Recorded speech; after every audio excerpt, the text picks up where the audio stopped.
You are now rocking with the hottest boxing podcast in the land. True Media Boxing Radio with your host, Coach Malachi Williams. True.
For the thousands in attendance and the millions watching around the world, ladies and gentlemen, let's get ready to rumble!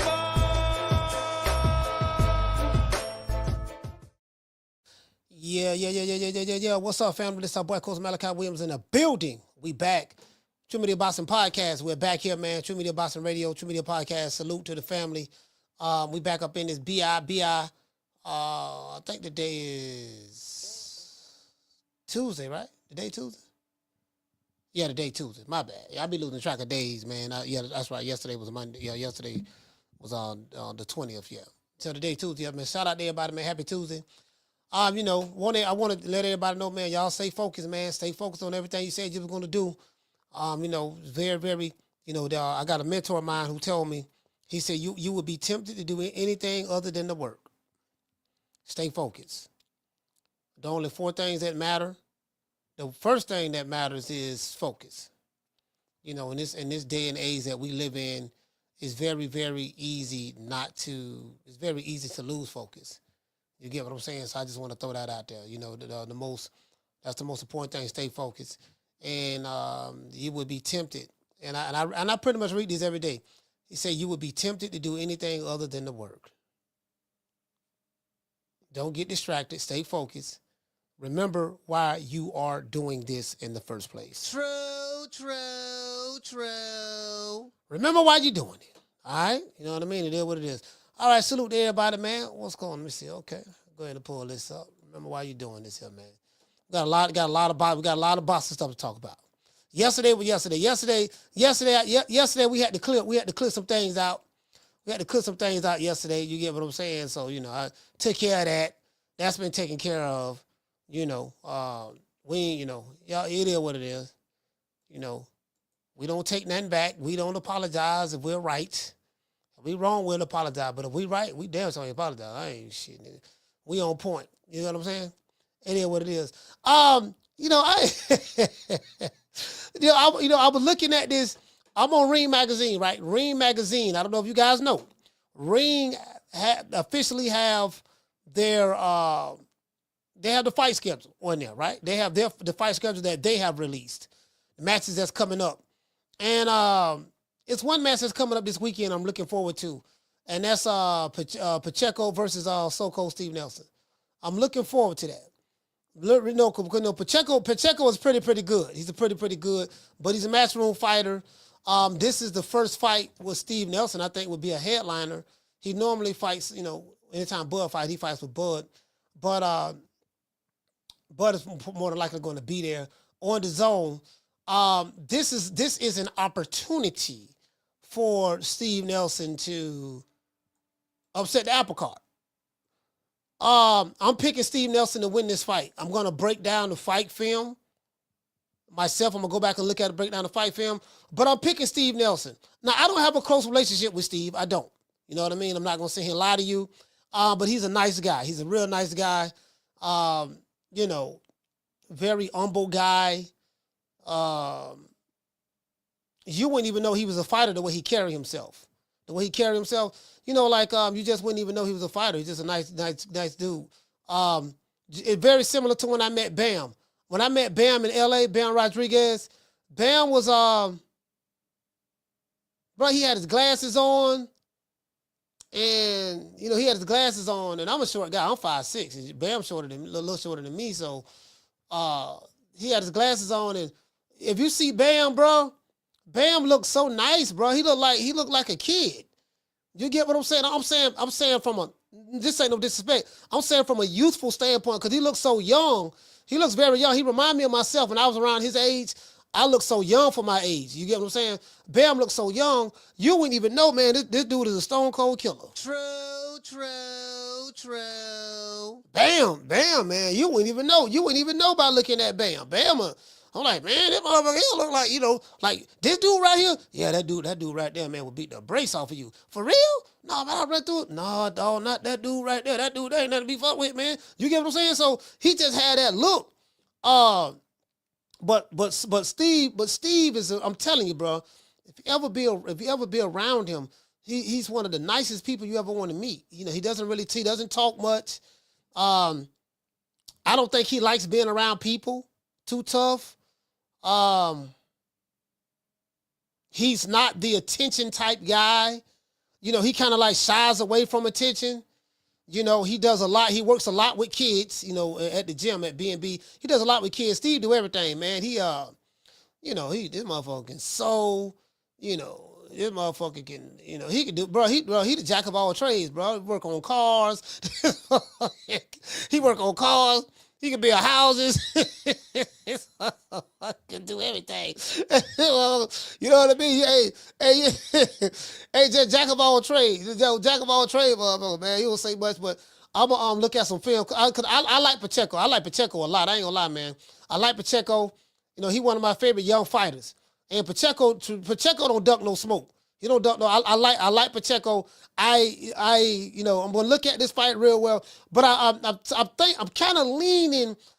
Because we don't know much about Steve Nelson. You know, I know probably a little bit more than the average fan, but I'm kind of leaning just a little bit towards him to upset the apple cart. I'm gonna look at the odds. And see can I make a couple dollars. True. Hey, shout out to Flex. Flex, what's up, fam? He say sound like my uncle in Puerto Rico. Hey, don't quiet, motherfucker. Hey, you get what I'm saying? I was like, man, shit. Hey, strangeness, what you say, fam? You say don't need to talk when you can walk the walk. Facts. Yeah, that's facts now. When you can walk the walk. You get what I'm saying? But hey, strangeness, check this out, fam. What I was saying was, you know how it is, fam. You know how motherfucker be, you know, in the street, you know, in society, we go off of perception. And sometimes everything, you know, sometimes the eyes lie to you. Sometimes everything is not always what's perceived. You know, we go off of perception. You know, if a person too small, or if he's fat, if he's skinny, or whatever. Or yeah, he look like he may look meek and humble. You know, he don't want to be bothered. And you know, in society, you know how people live. Some people may look at that, perceive that as someone being, you know, soft, and I can whoop him and stuff like that. Like, nah, dog, not that dude there, fam. Nah, not that dude there. That dude there gonna beat the brakes off you, fam. I'm telling you now, you can't be going off them looks now. Can't be going off them looks, you know. Shout out to my lovely sister, Miss Lisa Bells. Let's give Lisa Bells a round of applause. Yeah, man. Yeah, man. Yeah. yeah. You get what I'm saying? So, hey, what you say?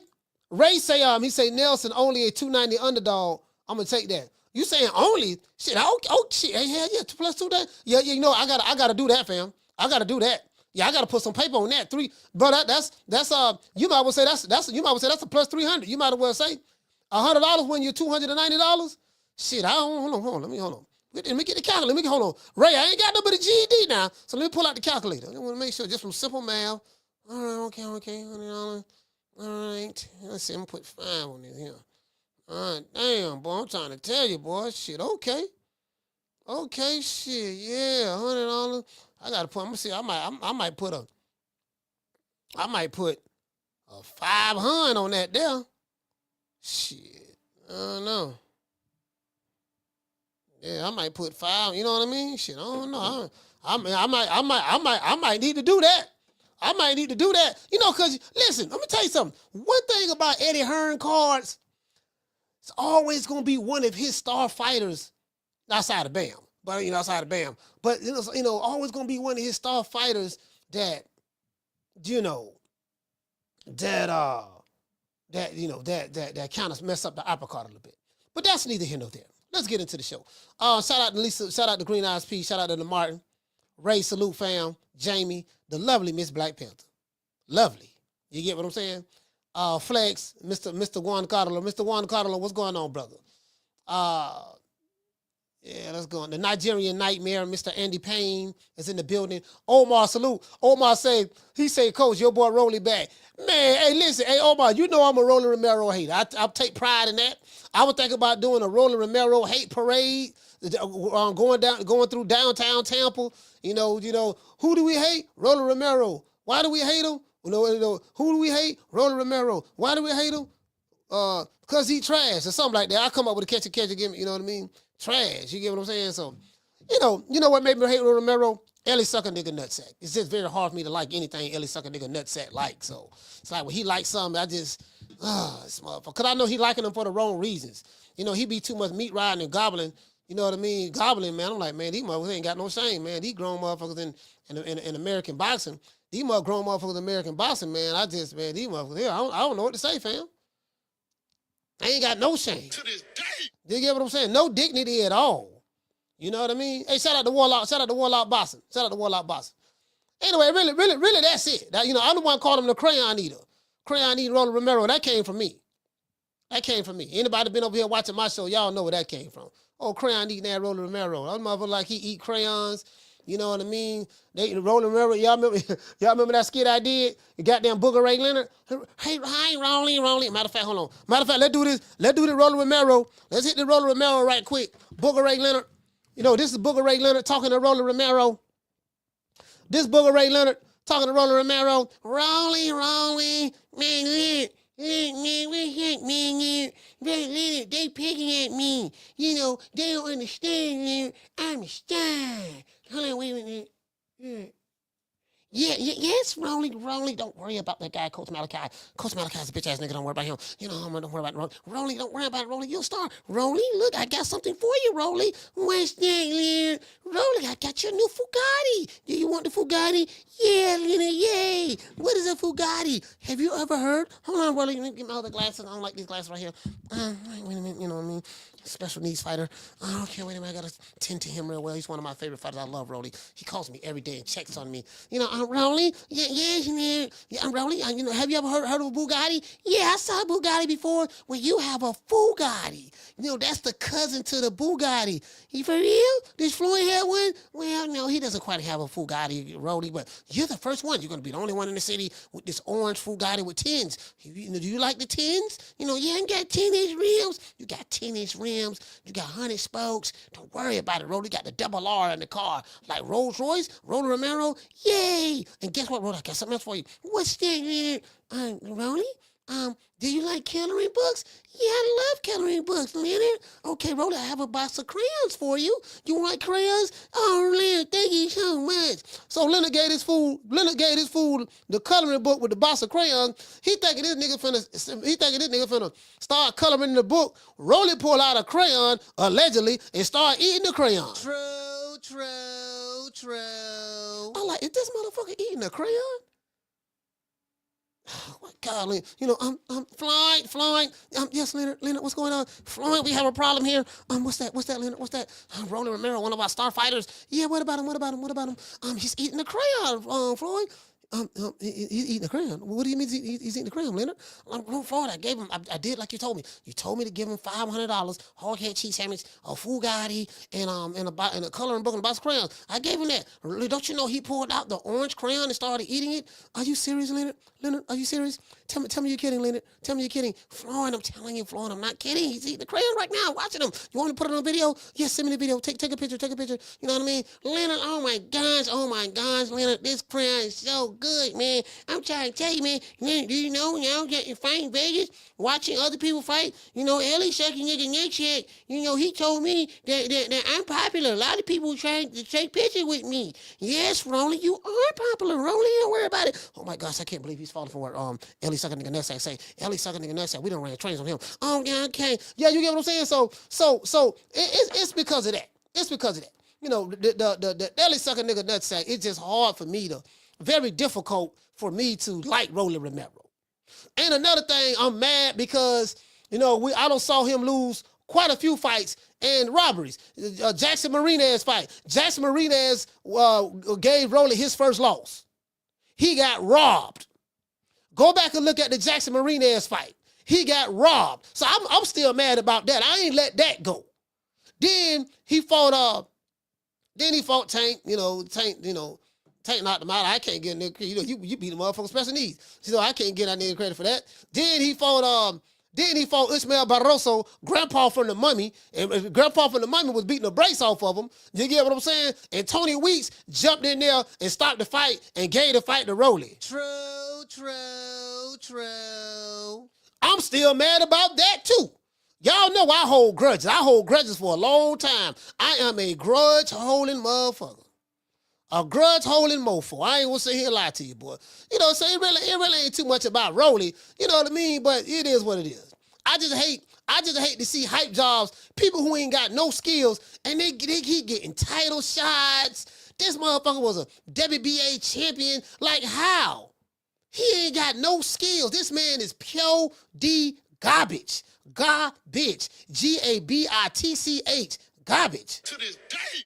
This motherfucker getting title shots and, he came off a knockout with Tank.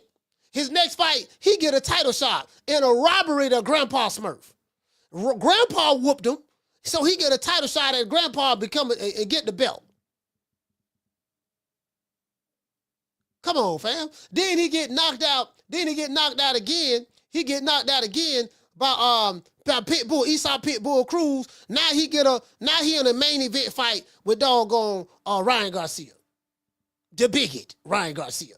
Man, you can't make this up. True.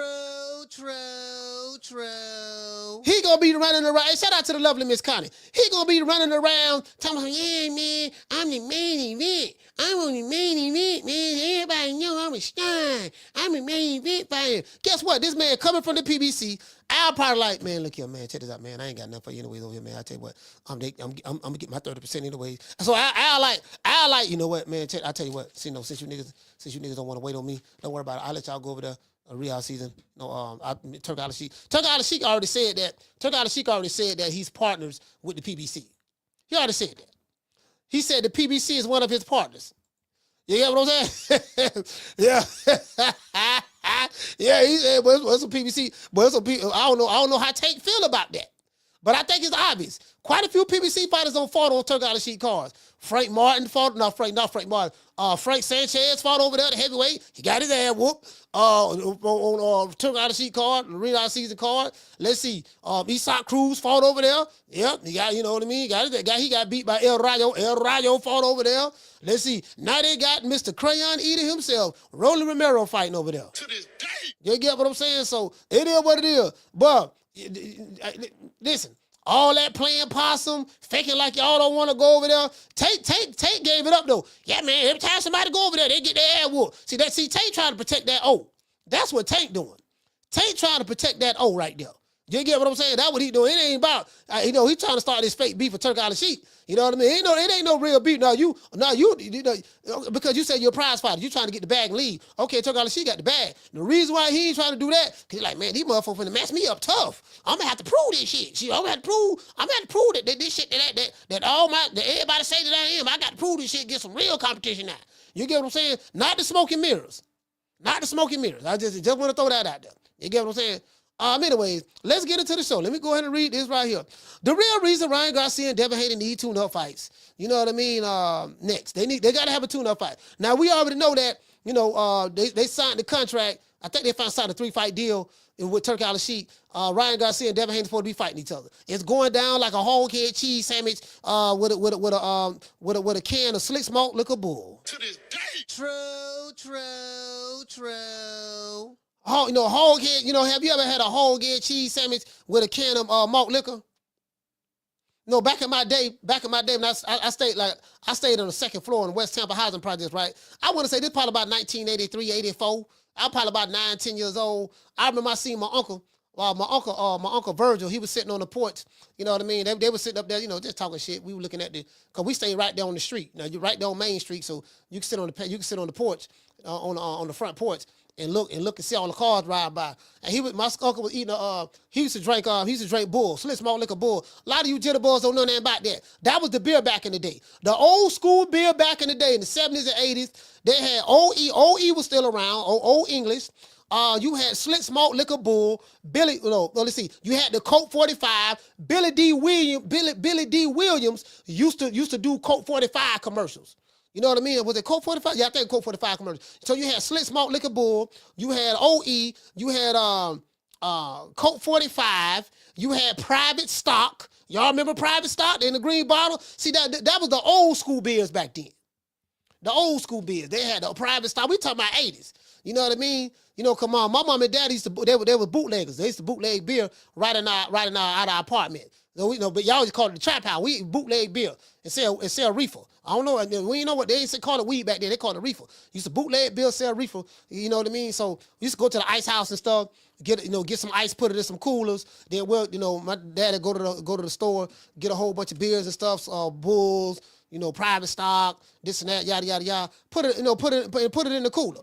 And then, it's a lot of people, they didn't want to go all the way down to the store to get no beer, so they'll stop by our house and buy some. You get what I'm saying? That's, but anyway, that's another story for another day. You know what I mean?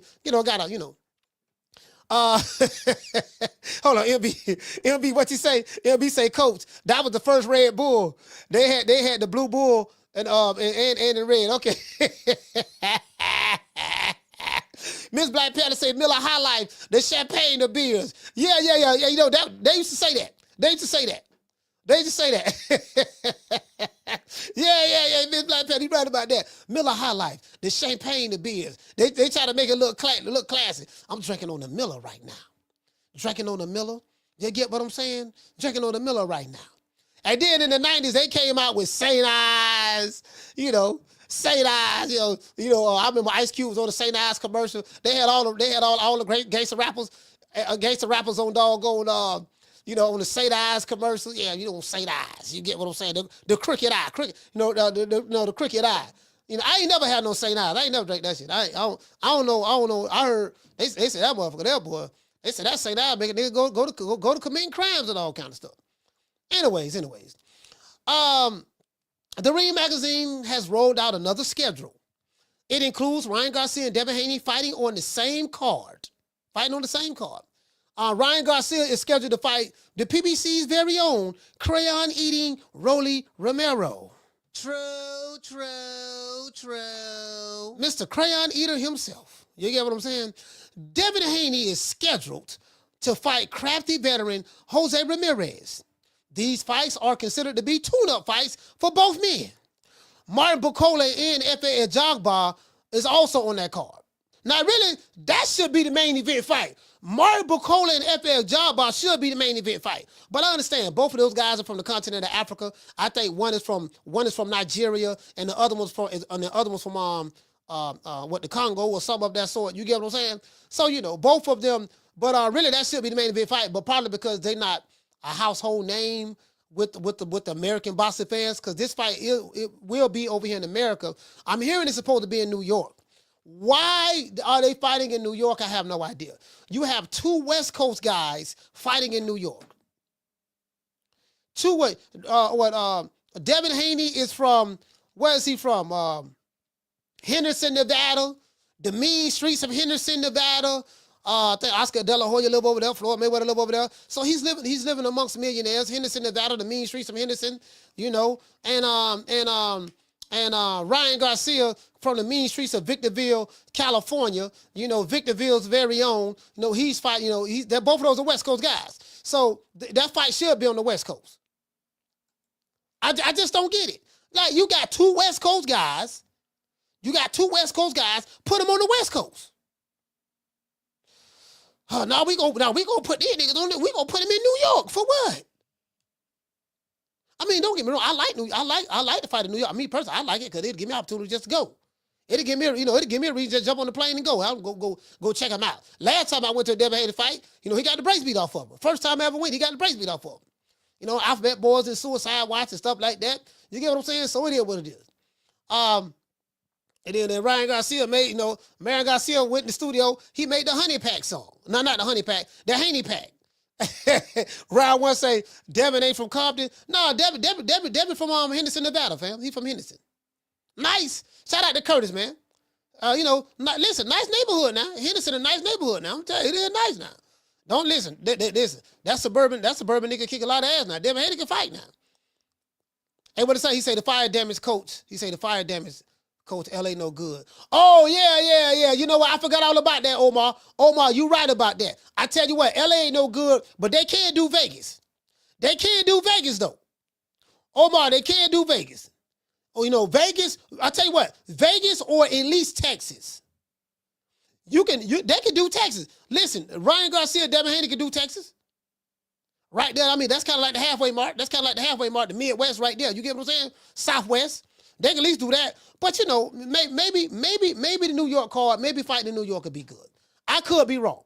You get what I'm saying? I could be wrong. Now,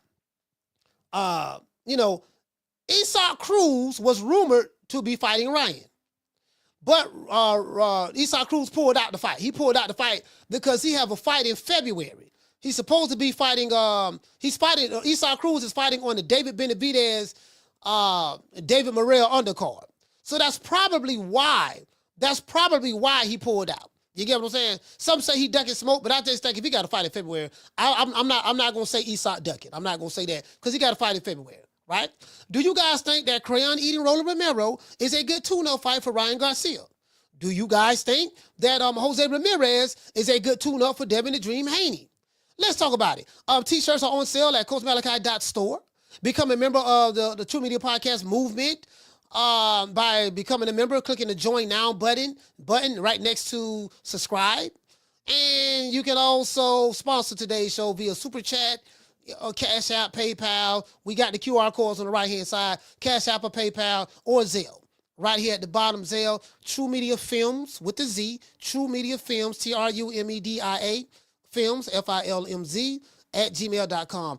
And again, we do Apple Pay too. Let's give everybody a round of applause. True.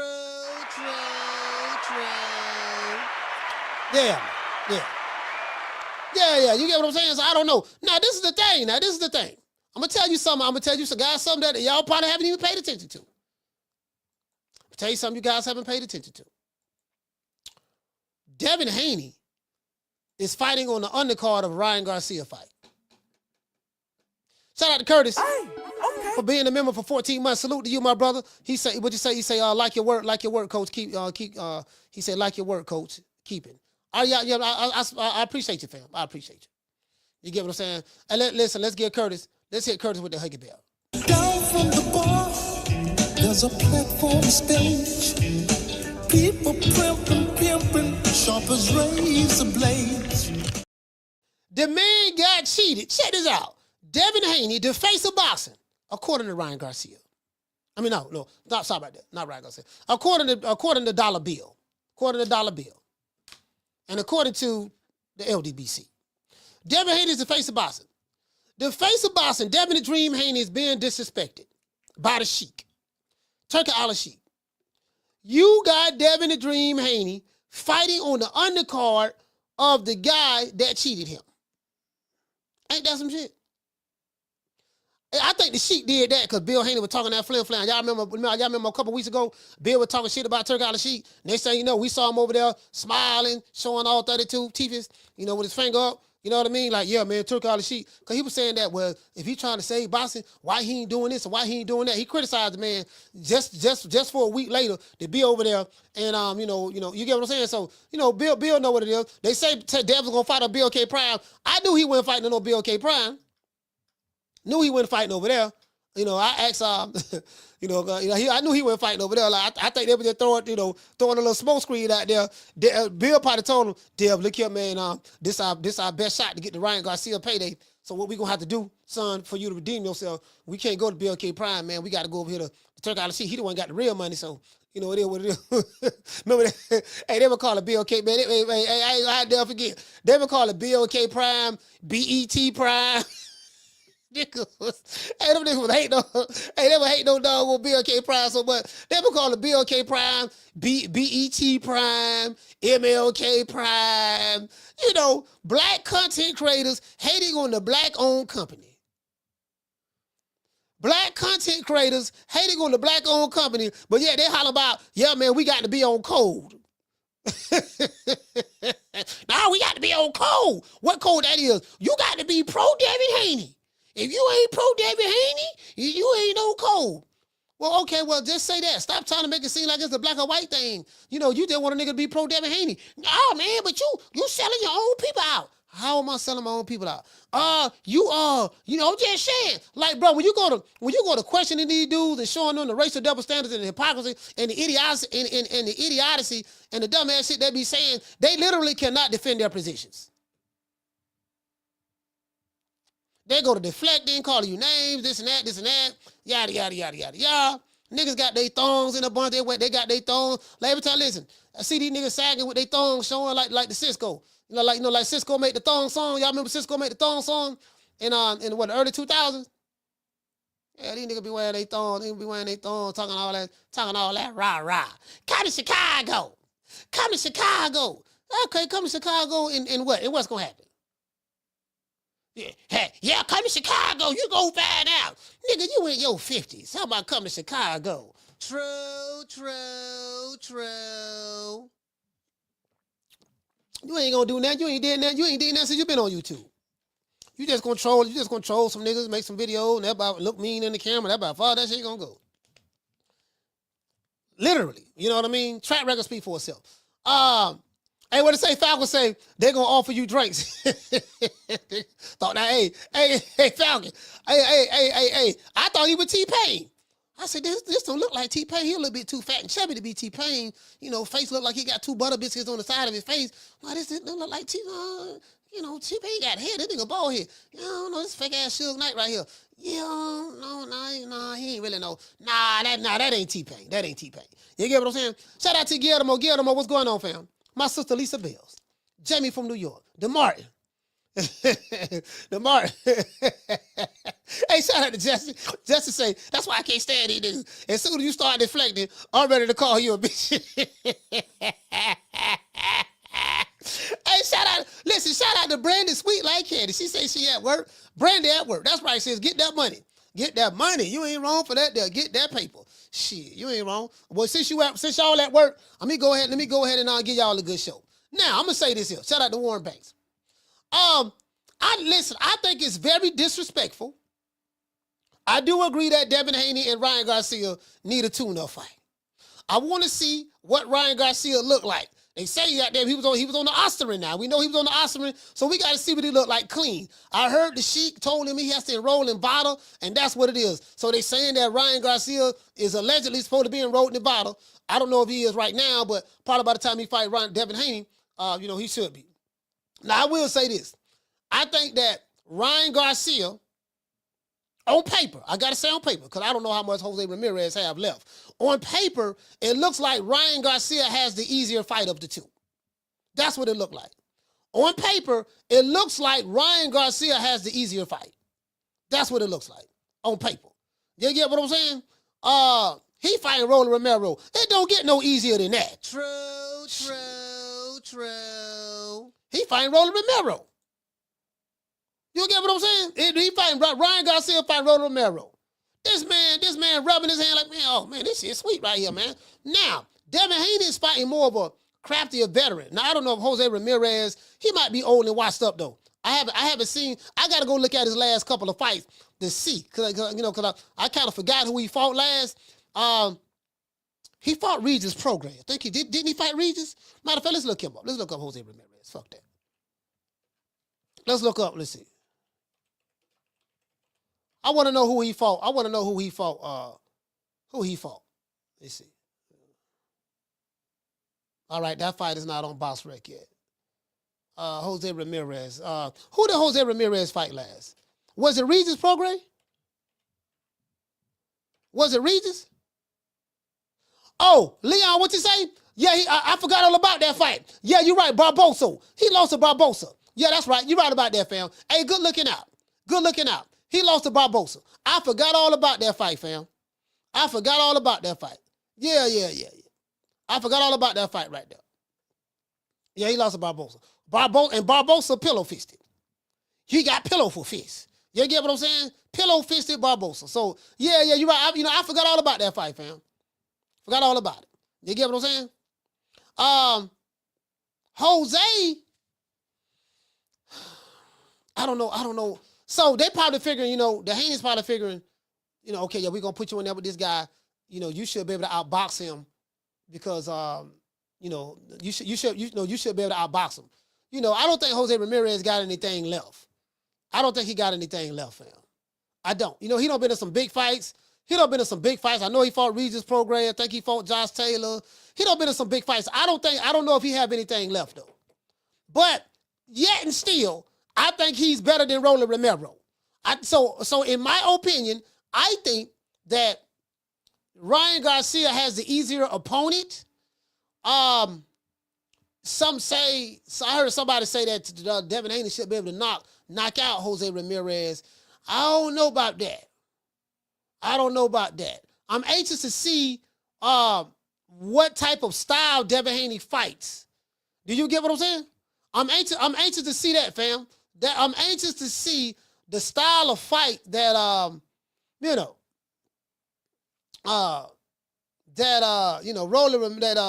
that Devin Haney fights.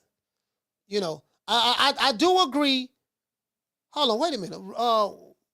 What's the name looked upon? He's older now. Devin Haney is faster. So Devin probably gonna wait, what do y'all think? I'm gonna drop the phone lines. Yeah, what do y'all think? Which one y'all think is the easier fight though? Which fight do you think is the easier fight? Do you think Rolly Romero is the easier fight for Ryan Garcia, or Jose Ramirez is the easier fight for Devin Haney? Like which one of y'all think? Just ask. Hey, what you say, G5? You said Ramirez was a former unified champ. Yeah, no, you're right about that. I totally agree. Cause I'm looking at, I say, man, I think Ramirez, I think Devin Haney got the harder fight. Ryan Garcia, now he might, Ryan Garcia, if Ryan Garcia uses his jab, detail the truth. What you say, fam? You say they both easy, but Roll is not a real professional.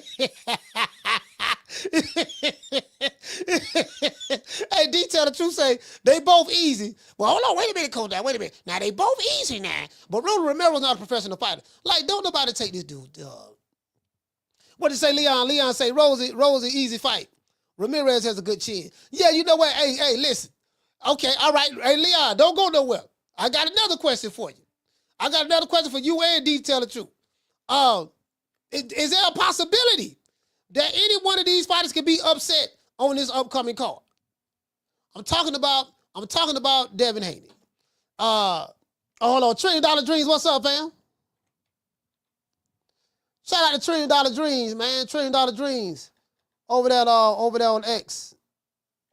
Oh, let me hit them up right quick. Yeah, man. Is there anybody? Okay, if you was to pick someone, a fighter to be upset.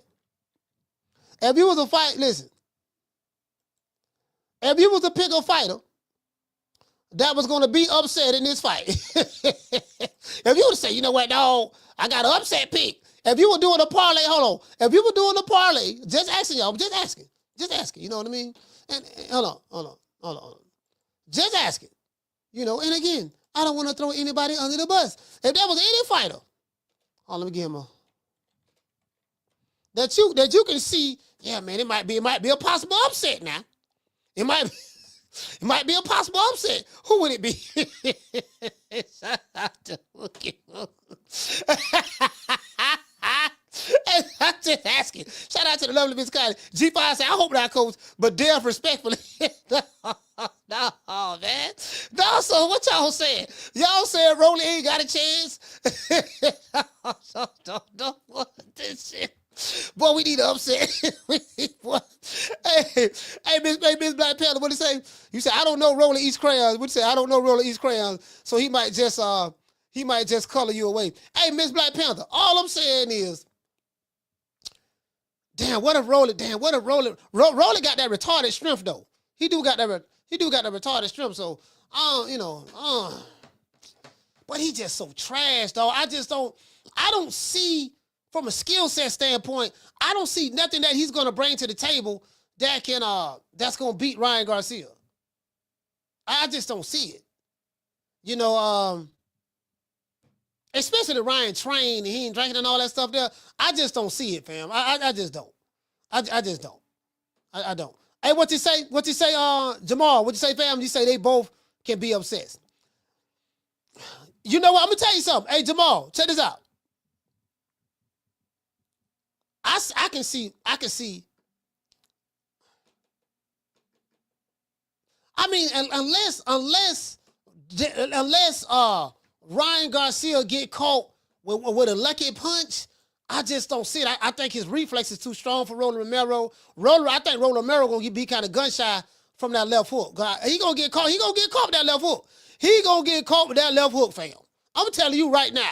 Listen, Rolly gonna get caught with that left hook. He gonna get caught with that left hook, dog. I'm telling you right now, bro. He gonna get caught. I'm telling you, he gonna get caught. I believe that wholeheartedly. You get what I'm saying?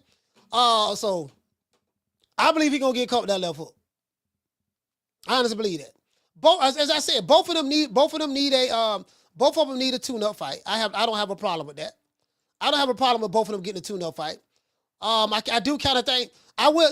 Hold on. Okay. Let me ask y'all this. Why do you think that Turkey Al-Sheikh has Ryan Garcia and Rolly Romero as the main event, and Devin Haney is fighting on the undercard? They on the same card, but Devin Haney was the one that got cheated. He was the one that got disrespected. Ryan Garcia went platinum in the hood with the honey pack. I'm talking about the honey pack. I keep talking about honey pack. hey, I had me a honey pack last week. True.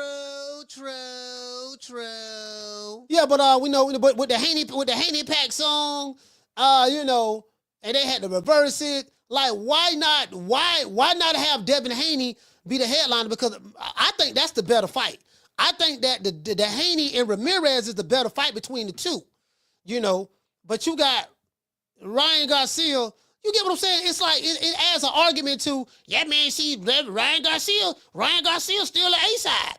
Ryan Garcia still, look at Devin Haney fighting on his undercard. And it makes the argument look bad, because Jabba the Hutt and the Butter Biscuits, Dollar Bill Haney, they saying that, look, Dev is the face of boxing. Okay, well, the face of boxing is fighting on a Ryan Garcia and Rolly Romero undercard, fam. Like, y'all got to talk to Turkey Al-Sheikh about that. Hey, man, Sheik, check this out, fam. Check this out, baby boy. Check it out. You got us fighting on the undercard. You get what I'm saying? You feel me? Why we fighting on Ryan undercard? Why? Because Ryan is the main event. Why is he the main event? Why we can't be the main event? What you say, Tay? You say because Ryan won the fight and people saw it, regardless of the overturn. 2, he wants to draw money. Hey, Tay, hold on now. Hold on, wait a minute now. Hold on, fam. Hold on, wait a minute, fam. Hold on now. I get what you're saying. But they reversed it. So technically, you really didn't see what you thought you saw. You really didn't see what you thought you saw. You get what I'm saying? Listen, shout out to B. John. Hey, okay. Dropping that quarter of a bam dub on your boy. Hey, Leroy. Super chat received.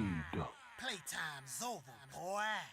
What to say, fam? You said, I think if you switched opponents, Devin would get knocked out by Rolly.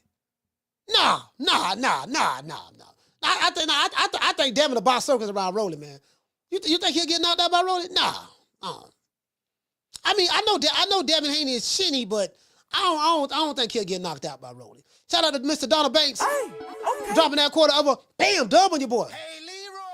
Super chat received. Playtime's over, boy. He say Devin can get a KO. This is Jose who ducked Regis several times, and Jose got dropped 2 times by Ransom Bartholomew before the Barbosa fight. So who knows?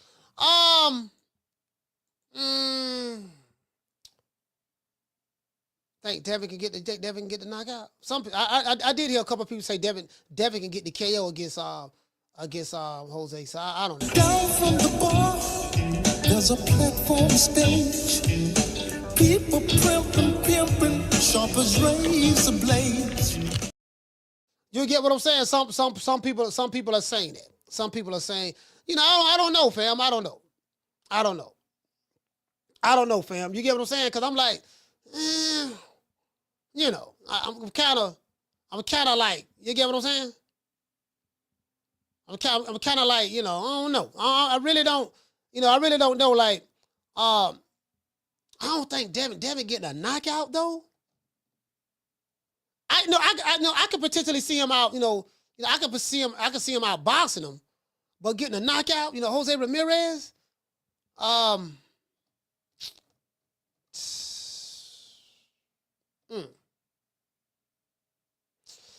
don't know, man. I don't know. Now, again, I do like the fact that they have I do like the fact that both fighters are getting a tune-up. This is a tune-up fight. Don't get me wrong. This is a tune-up fight. How many knockouts do Jose have? Do anybody know? How many knockouts he have? You get what I'm saying? I need to find out how many knockouts he have. Shout out to Sean from the Heights. Hey, okay. For dropping that quarter of a bam dub on your boy. Hey, Leroy. Super chat received. Playtime's over, boy. Hey, what did it say, Sean? You say Bill is upset for real. Hey, bro, like he's fighting on the undercard. At the end of the day, it's Ryan Garcia. They fighting on Ryan Garcia, Rolly Romero undercard. Can you hear the trash talk? Can you hear the trash talk from Rolly Romero? Hey,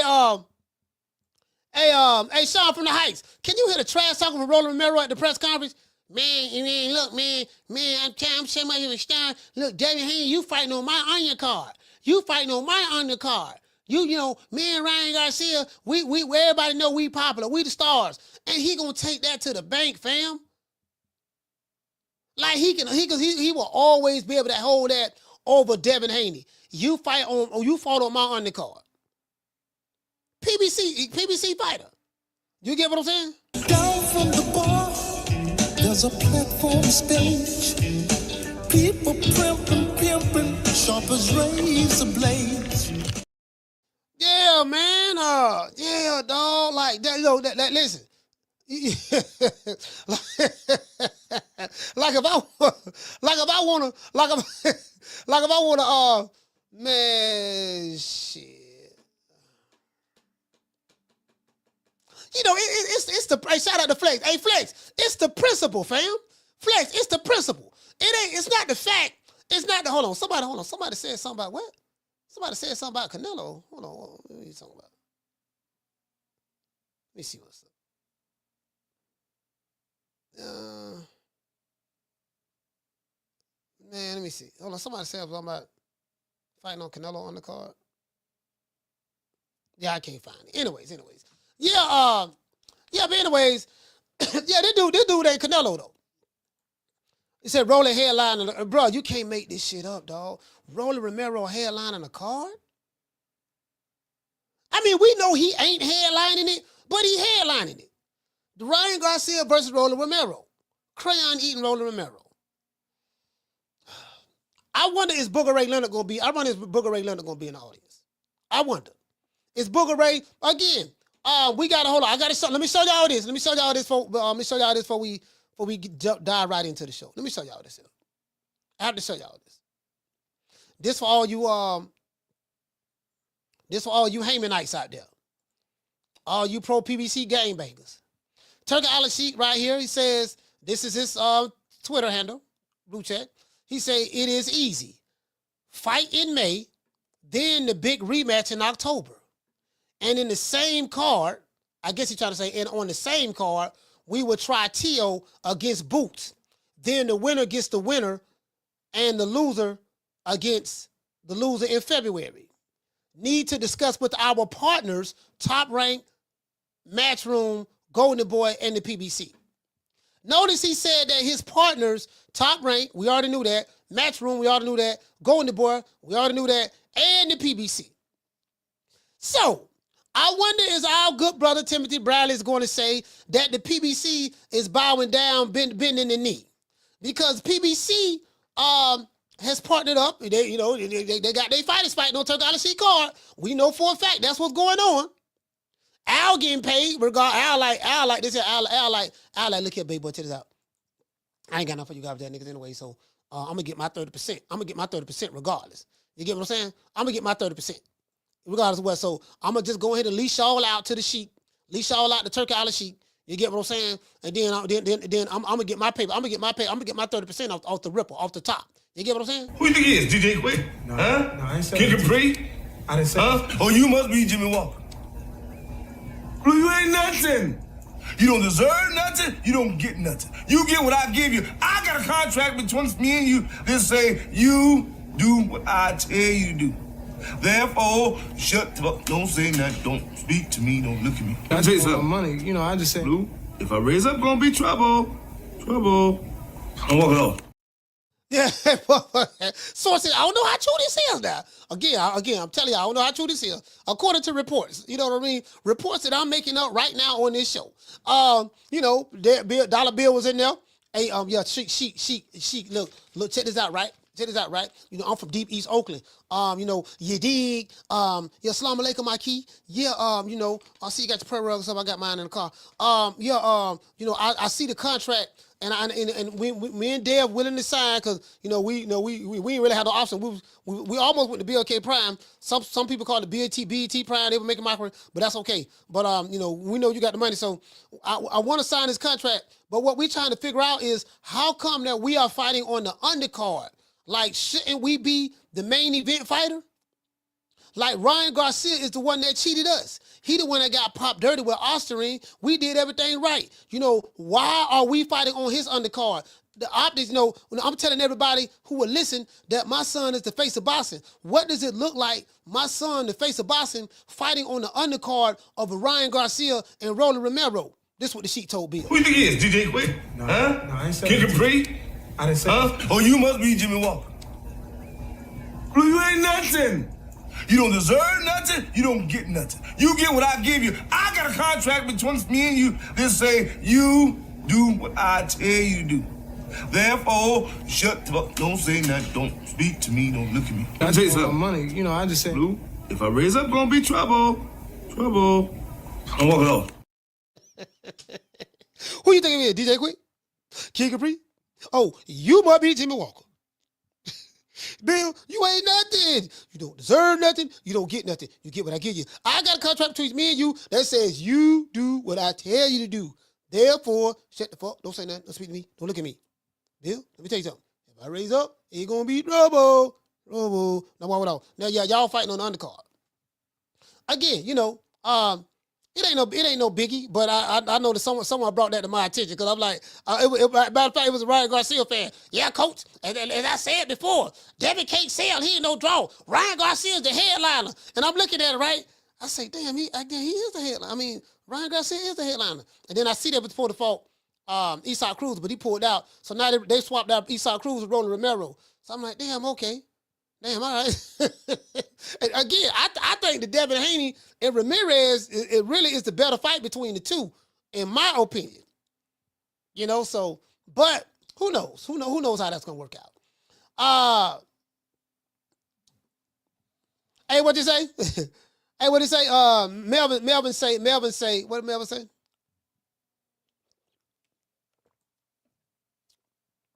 Hold on, what Melvin at? What'd you say, Melvin? Melvin say Turkey not having no damn role as a main event. He always do more than 3 fights. I definitely think Canelo would be the main event. Yeah. No. Rolly Romero and Ryan Garcia has a fight coming up, and Devin Haney gonna be on the same card. They're not gonna be on a road. They're not gonna be on a Canelo card. We know Canelo main event. We already know that. But I'm saying Ryan Garcia has a card by himself. You know, there is the main event. You probably need to do some research on that, brother. I don't think you know what you're talking about. Shout out to Sean from the Heights. Hey, okay. For dropping that quarter over. Bam, dub on your boy. Hey, Leroy.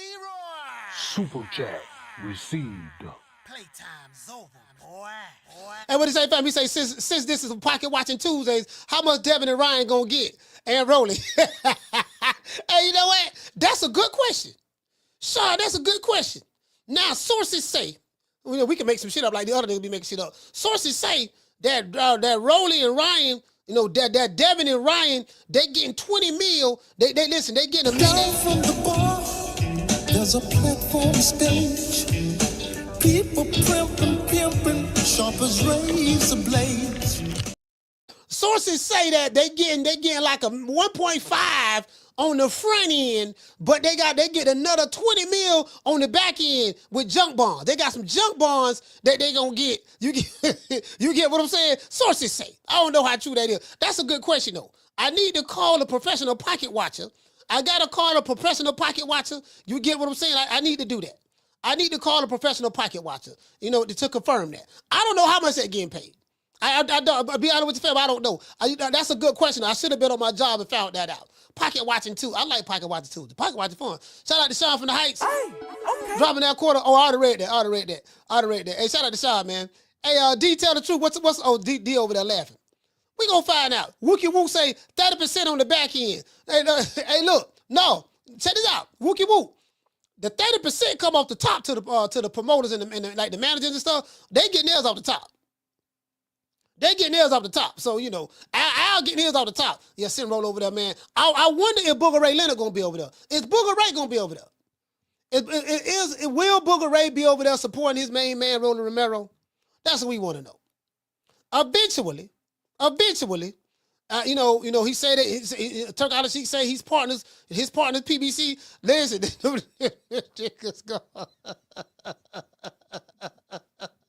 them niggas go fit. Boy, listen, the writing on the wall, dog. Boy, these niggas punching the air. I'm like, these guys who are so emotionally invested in people who they don't know, that don't know they exist, emotionally invested in companies that, you would think these niggas had stock in the company.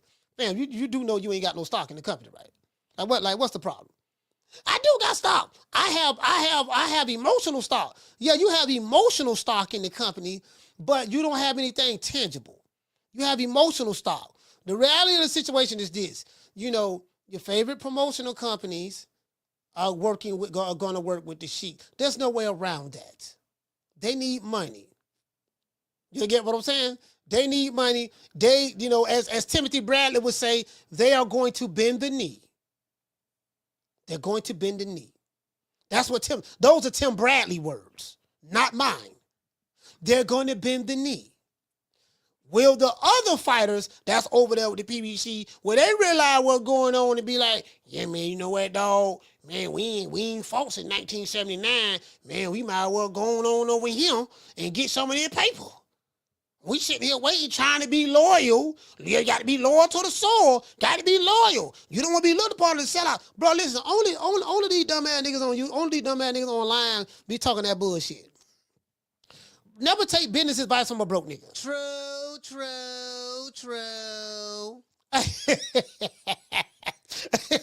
Hey, he say they getting 50 mil a piece plus back end money. Might as well lie before these other niggas do it. Hey, D, you hit the nail right on the head, fam. We might as well just start lying.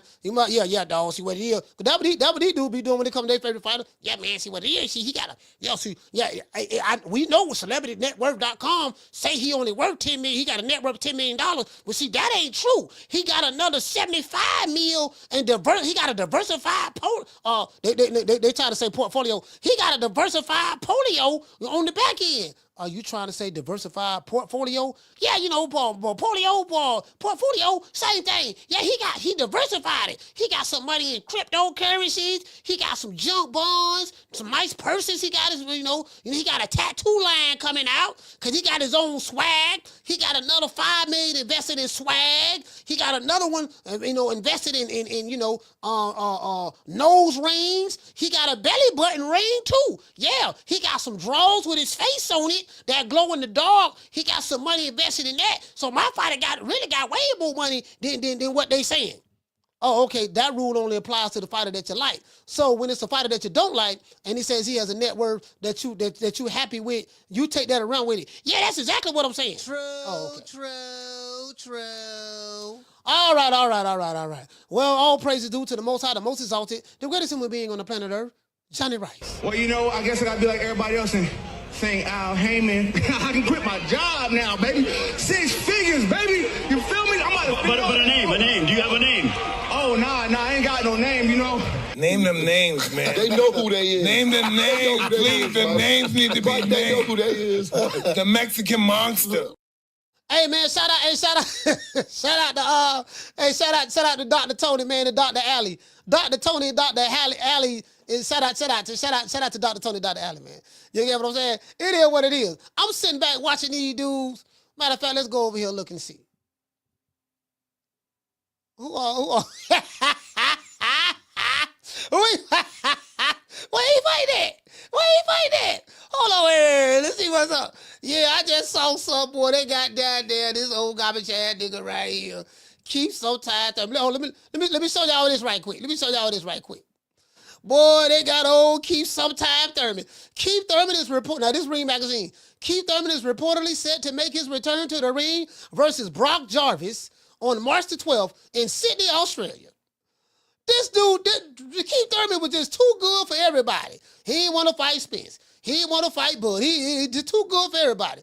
Thurman has not fought since his unanimous decision win over Mario Barrios back in February 2022. This nigga ain't fought in 3 years. He probably gonna come back, the hairline gone, the ponytail gone. He probably gonna come back, yeah, one time, baby, one time. Everybody know, waiting on the Keith Thurman show. Fam, 3 years done went by. There's a whole new boxing fan base around right now. He fighting in Australia, so Brock Jarvis must be from Australia. Because he ain't no draw over here.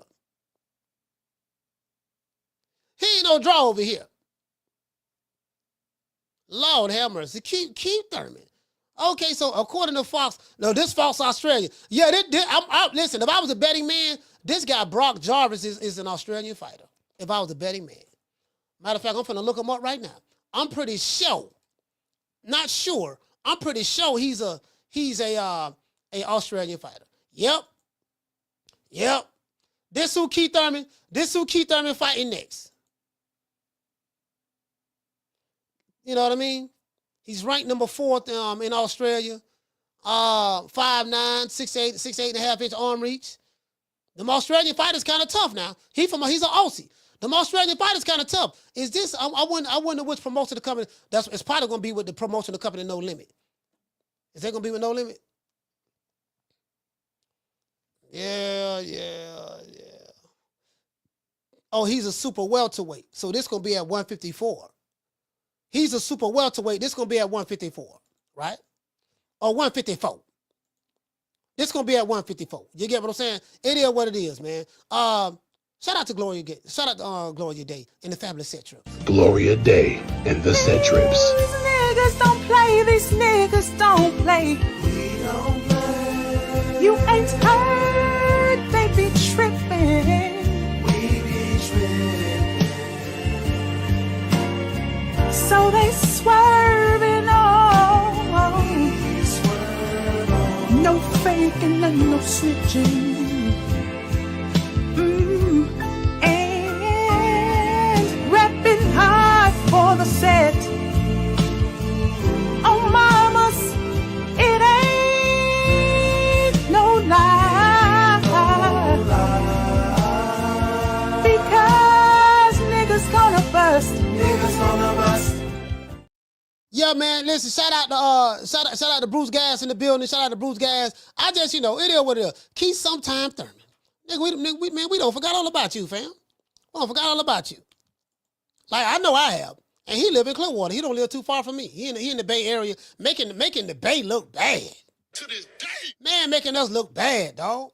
Yeah, what I'm saying? Yeah, you play it out like parachute pants. You play it out like the Jerry curl. You get what I'm saying? It's over with. You should have just went on ahead and just go in. You know, I ain't knocking the man. Let him go get some paper. Now, let me tell you something. Don't fuck around. Don't fuck around to get hands and foot put on you now. Don't mess around to get hands and foot put on you. Now, you know what I mean? I'm looking at the dude's resume right here. He did get knocked out by Liam Pottle. He got knocked out by Liam Pottle. That is true. He did get knocked out by Liam Pottle. But I think that's it. He lost to Liam Pottle. He last had a fight. He fought a 6-rounder. So he been fighting 6-rounders and stuff like that. I hope this ain't a cherry pick going wrong for Keith Thurman. I hope this ain't no cherry pick that going. You know what I mean? I hope this ain't no cherry pick going wrong now. He 22-1 with 22 knockouts. You get what I'm saying? I hope this is not a cherry pick going wrong. You know, this dude here is a little bit more active than Keith. Well, not really. He fought one time in 2022, one time in 2023, one time in 2024, and when he fight Keith Thurman, that's probably gonna be one time in 2025. True. So we can call that match one time versus one time. Both of them around the same height. One time versus one time. You know, I don't know about this fight right here. Let's see. Hold on. Let's pull up the ring. Let me let y'all see the ring. Oh, but before we do, we got to give a shout out to the face of boxing. Hey. Yeah. Oh, that looks good.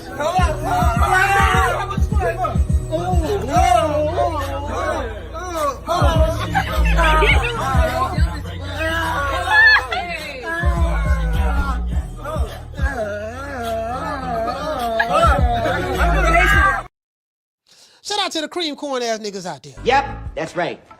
I'm running things. Cream corn. That's why they call me that. Smooth. I got more measure for your pleasure. Stick with me, baby. I'll have you farting through silk. And let a nigga mess with me. I'll jump on him.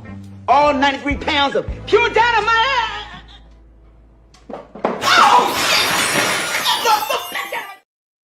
Shout out to the face of boxing.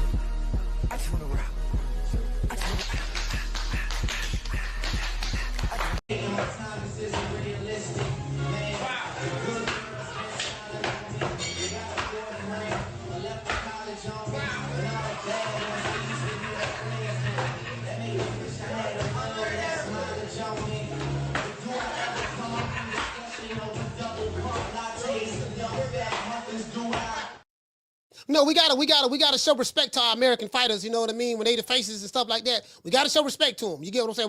We have to do that. We have to do that. Again, now will Ryan Garcia catch Devin Haney? Not Devin Haney, because Ryan Garcia cheated Devin Haney. We know that. Will Ryan Garcia catch Rolly Romero off the Osserin? Now Ryan Garcia had to be off Osserin now. Will Ryan Garcia? Hold on, somebody just sent me some message. Wow. Will Ryan Garcia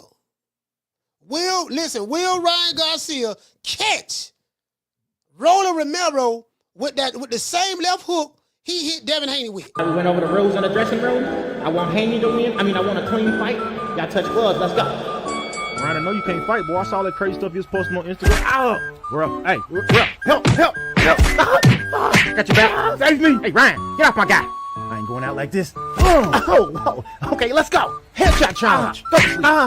Yeah, how you like that? Back up before I disqualify your ass. Whoa, hey, bro. Man, some bullshit. Get up now. 5. Hey, man, you 6. Ain't right. 7. Hey, it's been 10 seconds. 8. Hey, you wait. All right, man, get your composure, okay? We'll give you a few seconds. Rub it. All right. Man, back up before I swing on you. Come on. All right, get him, Haney. Hey, back, Haney. Hey, man, get off me. No diddy. Oh! Throw the damn down. Yeah. It's time. I should swing on you. Beating on my dude like that. Get your ass in your corner. Yeah, I was wrong for that. You know, Devin Haney fans, I apologize. I'm sorry. I was wrong for that. I'm just, you know what I'm saying? I got Tank Davis fans mad at me. No problem with that. You know, face boxing. I just want to rock. I just want to rock. You know, chrome hearts, you know, leg tattoos, leg tatted up, chrome hearts. You get what I'm saying? You know, purses and stuff like that. You know, long, you know, I just want y'all to know, like, you know, everything these boys want to be. You get what I'm saying? So, you know, I just want to rock. True. I just got to throw that out. I just got to throw that out there. Get what I'm saying? I just want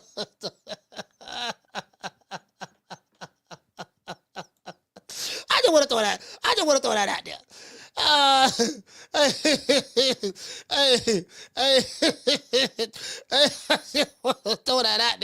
Hey, the dude say, hey, you know, what Kenny Drake, this must be a take, man. He said, you smiling hard watching take that. This shit was funny. You know what I mean? Do you want to, hey, Kenny Drake, I tell you what, this is what we gonna do. You say I was smiling hard. Let's smile some more. Let's smile some more. Here you go. Let's smile some more. I just wanna rap.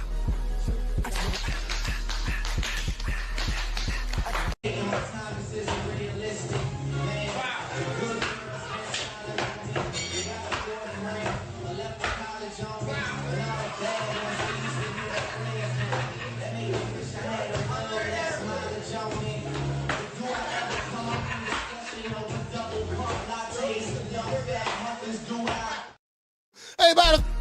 I just want to rap.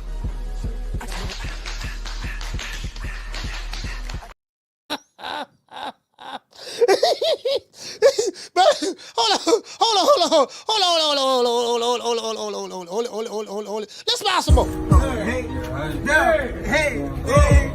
Yeah. Oh, that look good.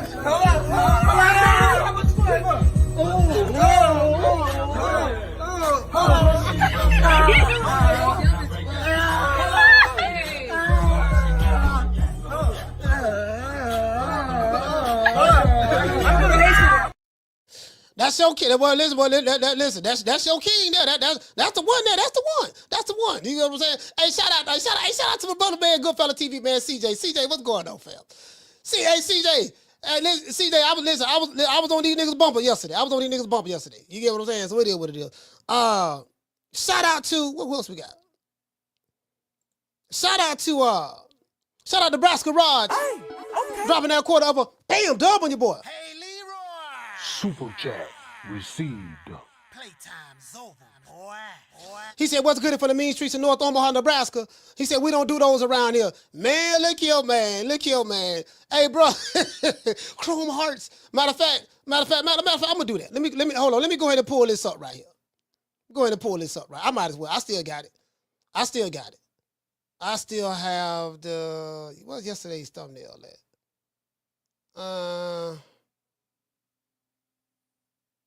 Oh, here you go right here. I still have it.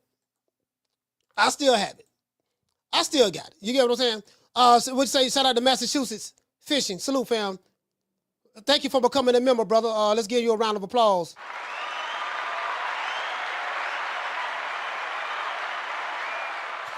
Shout out to the Martin. Hey, okay. Dropping that $2 super chat. You say only strippers and Samoans would have leg tattoos. Man, I don't. It ain't even that. It's the fact that you got grown ass men, right? Lusting. Down from the bar, there's a platform stage. People pimping, sharp as razor blades. You got grown ass men like this whole ass nigga talking about something, you know, Javante Davis, I want some making cookies. Javante Davis is everything that these boys want to be. You know what I mean? My milkshake bring all the boys to the yard. Now this nigga, is this coming from a nigga that's in his 40s, bossing Shigo? I'm gonna do a part 2 to this nigga. He's a star with spotlight. He makes the most money in class. He's a knockout artist. He will put you on a poster. He's a trendsetter. Chrome hearts, braids, leg tats, etc. He got his own style. He's exciting to watch. He's really from the trenches. Good Marvel Origins backstory. Like, he talking like this nigga Tony Stark or something. Like he Iron Man. You know, like he throwing somebody, hey, man, good Marvel. It's a good Marvel backstory. You get what I'm saying? Nigga in his 40s lusting like that. Like what man does that? He got, you know what I mean? You know, leg tats. Loyal to the same people who came up with, most talked about. Yeah, you're right. He is. Yeah, you're right. You're right. Yeah, because I definitely like talking about the nigga. Love it. True. Yeah, but you like this nigga talking like he in love. This nigga wrote a whole love letter for all the things he love about Tank, trying to project that shit on everybody else. Talking about something. These Gervonta's everything these boys want to be. No, nigga, what you did, you wrote a love letter in your diary. You know what I mean, dear Gervonta, you are my favorite fighter. I love the fact that you have your own style. I saw your nose ring yesterday. It looks nice. And that leg tattoo is the best that I've ever seen. How far does that leg tattoo go up your leg? I love your braids. The woman who braided your hair, she looked all right, but I was too busy focusing on the texture of your hair. I hope one day, Gervonta, even though I'm in my 40s, that I could, I sit back with baby oil in my hand while watching you do that dance where you slap your chest and hips. You know, I just want to rock. I watch that. These boys don't know how to do it like you. You know, sincerely yours forever and ever, Bossing Shigo. True. Man, come on, fam. You get what I'm saying? Hey, man, shout out to Charles Edward Cheese. Hey, okay. For dropping that. Bam, hundo on your boy. Hey, Leroy. Super chat received. Playtime's over, boy. Hey, T, what to say, fam? He said that shit is insane. Bro, it's beyond insane. But that's what we had in America. Face the boss. Of course, listen, that's what they say. Nah, I don't believe that shit. But that's what they say. It ain't but one motherfucker. I see this for the face the boss over here in America, and that's Canelo. Ain't nobody getting paid like Canelo over here. Like literally. So I mean, again, and I'm not no diehard Canelo fan like that. I just call it the way I see it. He getting the money. Like he is the one that's getting the most money over here in North America. He ain't the one getting the most money in boxing because you got Alexander Usyk, you got Tyson Fury, you got Anthony Joshua. You got a couple other dudes, Tyson Fury, Anthony Joshua. The heavyweights, they getting it. They getting it. You get what I'm saying? But especially Joshua. But you get what I'm saying? But yeah, man, it is what it is, man. These niggas too old. These niggas they too old, dog. They too old for this fam. These niggas fanned out. Can you put me on a private jet? Like, bro, like these niggas, like these motherfuckers act like if Tank put him on a private jet, can you flew me out? He flew me out. He paid for my ticket. I went out, I went to the city that he was in Baltimore. You know what I mean? This motherfucker here got arched eyebrows, looking like a whole straight hoe out here on these streets. True. Listen, I don't give a damn. I don't. Nobody try to be friends with these weird ass niggas. Anyways. And what you say? He say, Coach, that post you put in the screen is a receipt. Yeah, that's a receipt. Yeah, that's a receipt. Yeah, that's Shigo. That's Shigo. That's his Instagram page. That's Shigo. Shout out to Curtis. Robinson. Anyways, now let me get ready about these phone lines. What do y'all think about this fight coming up? I like the fact that the PBC has partnered up, with Turki Al-Sheikh. I like that. Matter of fact, let's look at the Ring magazine right quick. The Sheik, I think the Saudis own the Ring. Again, I like where boxing is at right now. I'm not complaining. I ain't got nothing to complain about. I love where boxing is at right now. We got the rematch February 22nd between doggone Bivol and Beterbiev. I really don't know who gonna win that fight. I rode with Bivol. I rode with Beterbiev the first time. I'm gonna ride with him again. Priest versus Howard. All right, that's on Golden Boy, the Golden Boy fight. We got a New Way fights Friday. I don't know if you guys knew, but a New Way fights in Japan Friday. Well, I like this motherfucker, the New Way. They call him a New Way the monster for a reason. That motherfucker is the monster. True. I was watching. Hold on. True story. I was at the gym. I was watching Showbiz the Adult today. I catch his show every now and then. You know, I watch my main man CJ. I don't always catch him when he live, but I watch CJ. CJ funnier than the motherfucker. He's sarcastic as hell, bro. He be saying a whole lot of slick shit. That's typical. That's typical Detroit though. Detroit niggas talk shit. They do some shit talk. I got a couple of homeboys from Detroit. They funnier than the motherfucker. And I love Tony Harrison. Tony Harrison, boy, I love Tony Harrison because he made Jamel Charlo cry at the podium. He made Jamel Charlo cry. Y'all remember that? That nigga had Jamel Charlo having a mental breakdown. That shit was funny than a motherfucker. Tony Harrison. That's my nigga, boy. Oh, I ain't never met that dude, bro. I ain't never met him. If I ever meet that dude, that's what I'm gonna talk to him about. I was like, man, shit. Hey, but y'all watching Showbiz, right? At the gym. And I was on the Stairmaster. And he said that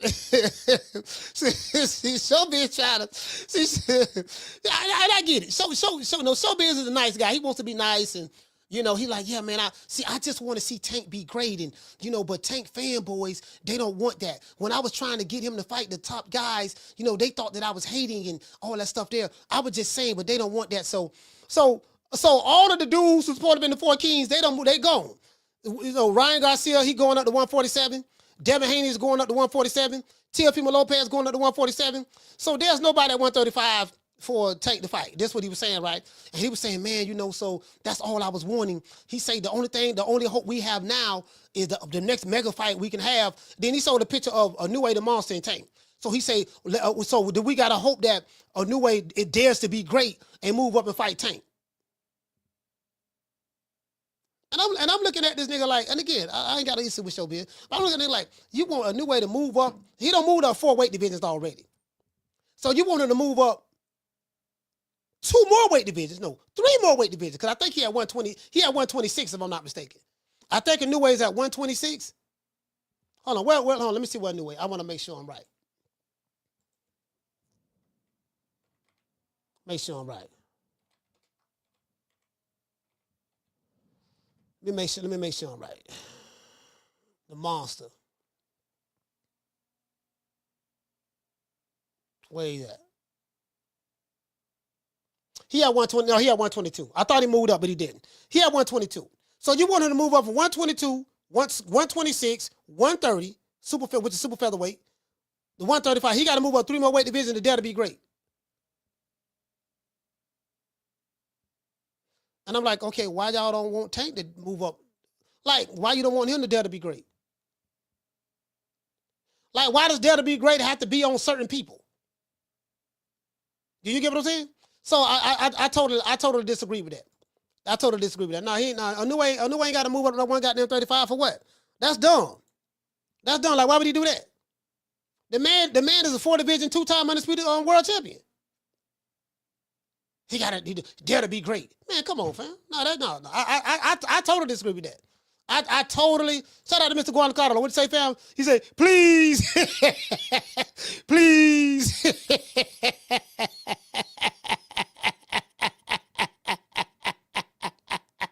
Please. And that's what Jamal Charlo said. Jamal Charlo, please.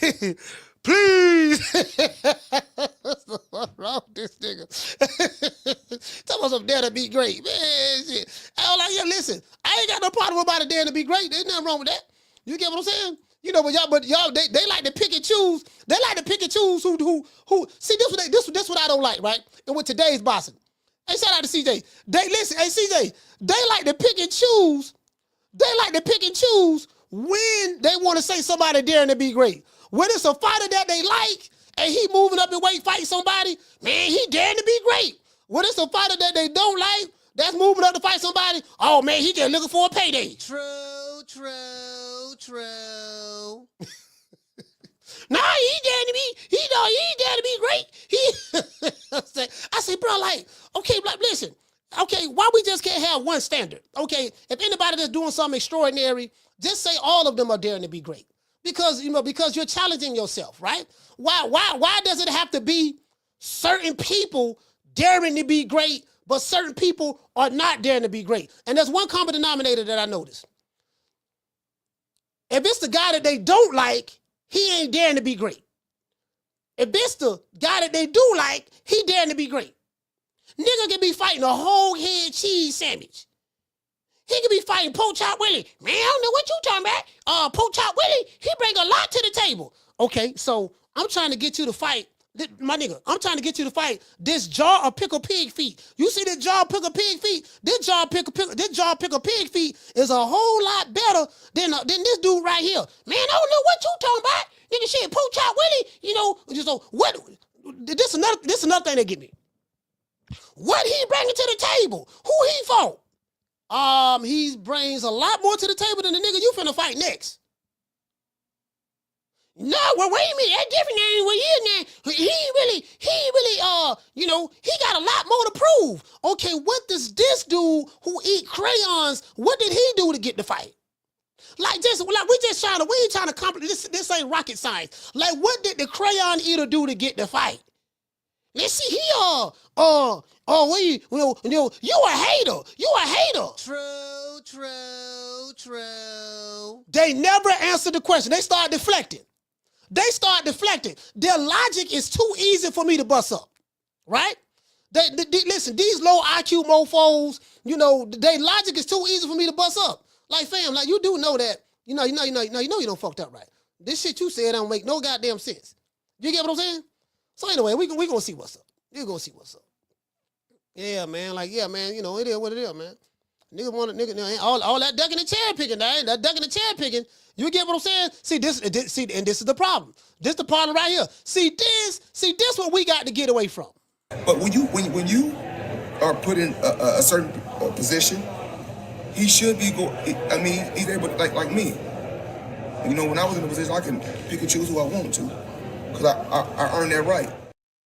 Yeah, see, we got to get rid of that. The picking and choose, that got to go.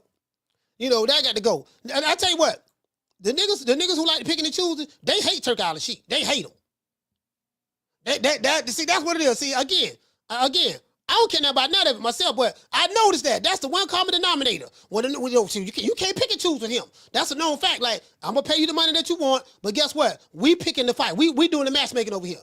What you mean you doing the matchmaking? I can't get 20 million to fight Papa Smurf? No, you can't do that, fam. You know, if you want this 5 million guarantee or 6 or 7 million guarantee, we got He-Man, we got Skeletor, we got Morrell, we got the Thundercats, we got Lion-O, we got Megatron, we got Optimus Prime.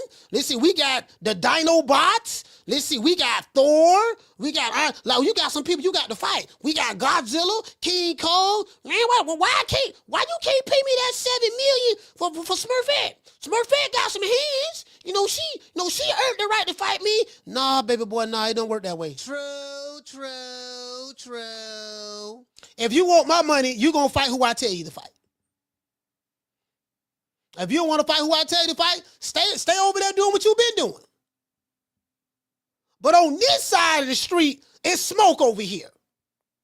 It's more smoke than the LA County firefight, the LA County fire. And RIP to all those people who lost their lives in LA. You know what I mean? I seriously think that the government has something to do with that. Well, over there, they have something to do with that. But, you know, again, I ain't got no proof of that. So, you know, I'll just say allegedly. I just got to say allegedly. You know, again, you know what I'm talking to Cali, over there in Cali. So, you know what I mean? Alleged. I got to say that, you know what I mean? Because you went on these social media platforms, you know how that is. But yeah, man, yeah, you know what I mean? Like, yeah, it's smoke over here. It's smoke over here. You know what I mean? So it is what it is. Now, Ryan Garcia, Devin Haney, they getting a soft touch. They are getting soft touches. I do believe that they should get a soft touch. Well, really, Devin Haney need the soft touch more so than Ryan Garcia, in my opinion. Because Devin Haney got cheated against Ryan Garcia. He kept getting hit with the left hook. Kept getting hurt with it. So, you know, I need to see what Devin Haney looks like in his return back to the ring. And I don't want to see him in a fight that's a dangerous fight. You know, I don't want to see him in the ring with a puncher. Is what I'm trying to say. I don't want to see him in the ring with a puncher. That's all. You know what I mean? So I think, you know, shout out to Dr. Tony. What do you say, fam? You say, Coach, can you blame them? Every time a PBC fighter had the audacity to cross the street, they got their butts whooped. Frank Sanchez and Errol Spence, Only to name a couple, to name a few. Yeah, who else? Efe Cruz. I don't know what. Oh, that was on the PBC card. Yeah, Frank Sanchez, you're right. Frank Sanchez, Errol Spence. Yeah, but you know what? Bud, matter of fact, Bud came on their side for that one fight. Bud said, okay, you don't want to cross the street? I'll cross the street then. I'll come over there and whoop you on your block. True. Yeah, 410 went over there to Japan. He got it there. I was like, damn, dog, like he ain't had to do 410 like that. This motherfucker, he was looking like a goddamn Inoue looked like he ate a Ginsu bean or some shit, man. Hey, bro, he hit Fulton with a stab. He hit Fulton with a stab jab to the body, and with a quick, bro. When he caught him with that right cross, bam, he caught him, and he was setting it up the entire fight. I did a film breakdown. I did a breakdown of that fight over here, Dr. Tony, and I say, man, he was doing this in the first round. He did it in the third round. Like he was setting that up the whole time. And he kept, he like, I'm gonna keep stabbing to the body. If he don't get his hands back in time, that was a timing shot. And they're like, yeah, man, Deontay Wilder went over there, fought on the Riyadh season card, and Joseph Parker beat him from pillar to post for 12 rounds. That nigga he was doing this shit right here, and I was like, damn, I don't like that, fam. Hey, Dr. Tony, when you see a fighter doing that, when you see a fighter doing this, and throwing windmill punches and hammer punches, that's to me. I'm just saying to me, that's the sign of a shot fighter. True. That's the sign of a shot fighter. Phone lines open, man. 530-494-9636. 530-494-9636. You want to talk some shit? Call me. Start some shit, bitch. Sup, fool? You gonna talk shit about me, homie? Where you from? Hundreds of niggas is waiting for your motherfucking call, and they all talking shit about you right now. Call the coach at 530-494-9636. We waiting on your bitch ass. Yeah, that's a sign of a shot fighter. Like Wilder's gonna fight the brother from Jacksonville, Florida. I'll call him. Hold on. He fighting the dude from Jacksonville, Florida, man. I ain't gonna lie, dog. Like, it's kind of hard for me to claim him. He's a Florida boy. I'm like, damn, dog. He from Florida, man. But I like this fight. The Wilder got to fight. He's fighting. What the dude name he fight? The dude, but he trash. He is trash. But we need to see that fight. We need to see that fight for Ryan, though. I mean, not Ryan. Deontay Wilder. We got to see that fight for Wilder because Wilder don't have some tough fights. Wilder ain't really duck no smoke. Wilder fought. Listen. I'm hoping he get the AJ fight. I think him and AJ gonna fight. I think that fight may go down this year. We got to see what Wilder look like in his next fight. Even if he win, if he throwing windmill punches, bro, if he throwing windmill punches and his form and stuff don't look right, I'm like, man, Carla, what's your name when you calling from? Jamie from New York. Jamie, talk to me, fam. Coach, how was your birthday weekend? Oh, I had fun, man. Like me and my brothers, me and my brother, me and my two older brothers, we had fun, man. It was nice. Yeah, good, man. I'm glad to hear that, bro. Coach, with Inoue, he skipped 115, so that's really 5 weight classes. Yeah. Really? So they want him to move another 3 weight classes. The Tank fans. They want him to move another 3 weight classes and there to be great and fight Tank. What are they also gonna want him to come to Baltimore? You know what I mean? That's crazy, bro. I mean, how much more can this guy do? that's insane to me. Yeah, now, that's what Showbiz is saying that. Showbiz was saying that because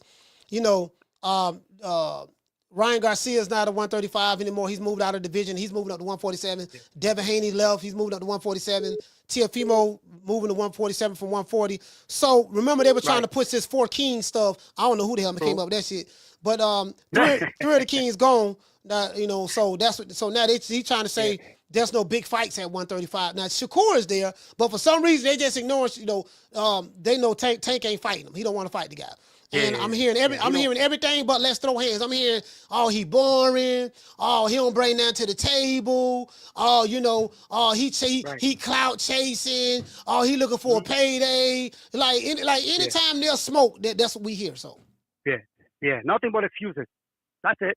Hey, Coach, Keith Thurman, he's still around? What's he doing nowadays? Hey, begging for fights? No. Listen. Keith Thurman. Somebody just sent me something in my DM on Instagram. Keith Thurman fighting, bro. He got a fight coming up in Australia. Yeah, he fighting a dude. He fighting a dude from Australia. I said, yeah, man. Nah, man. Yeah, that money running low. Exactly. Yeah, Keith Thurman, bro. If you're listening, man, I know you are. Yeah. Go on with your life, bro. Bro, you wasted so many years of your boxing career. It's a fucking joke, man. Boxing today don't need you, man. Go on with your life. Coach, back to the topic, bro. Coach, let me tell you something right now. Devin Haney ain't knocking out nobody. All right? Let's be real, Coach. When was the last time this boy slapped somebody? You know? Listen. Yeah. Ramirez is a good solid That's a fighter. good question. That's a good question. Yeah, man. I don't know. It's been years, bro. 4 or 5 years? I have no idea. But let me speak about Ramirez a little bit. Yeah, go ahead. Listen, Ramirez is a good, solid fighter. And for me, this is a tough tune-up for Haney. You know, Ramirez was champion. He's a proven fighter. And he's got he's got good wins in his resume, bro, compared to Rolly Romero. You know, Ramirez was in tough fight. And he fought Taylor, right, for Undisputed. Yeah. So, you know what I mean?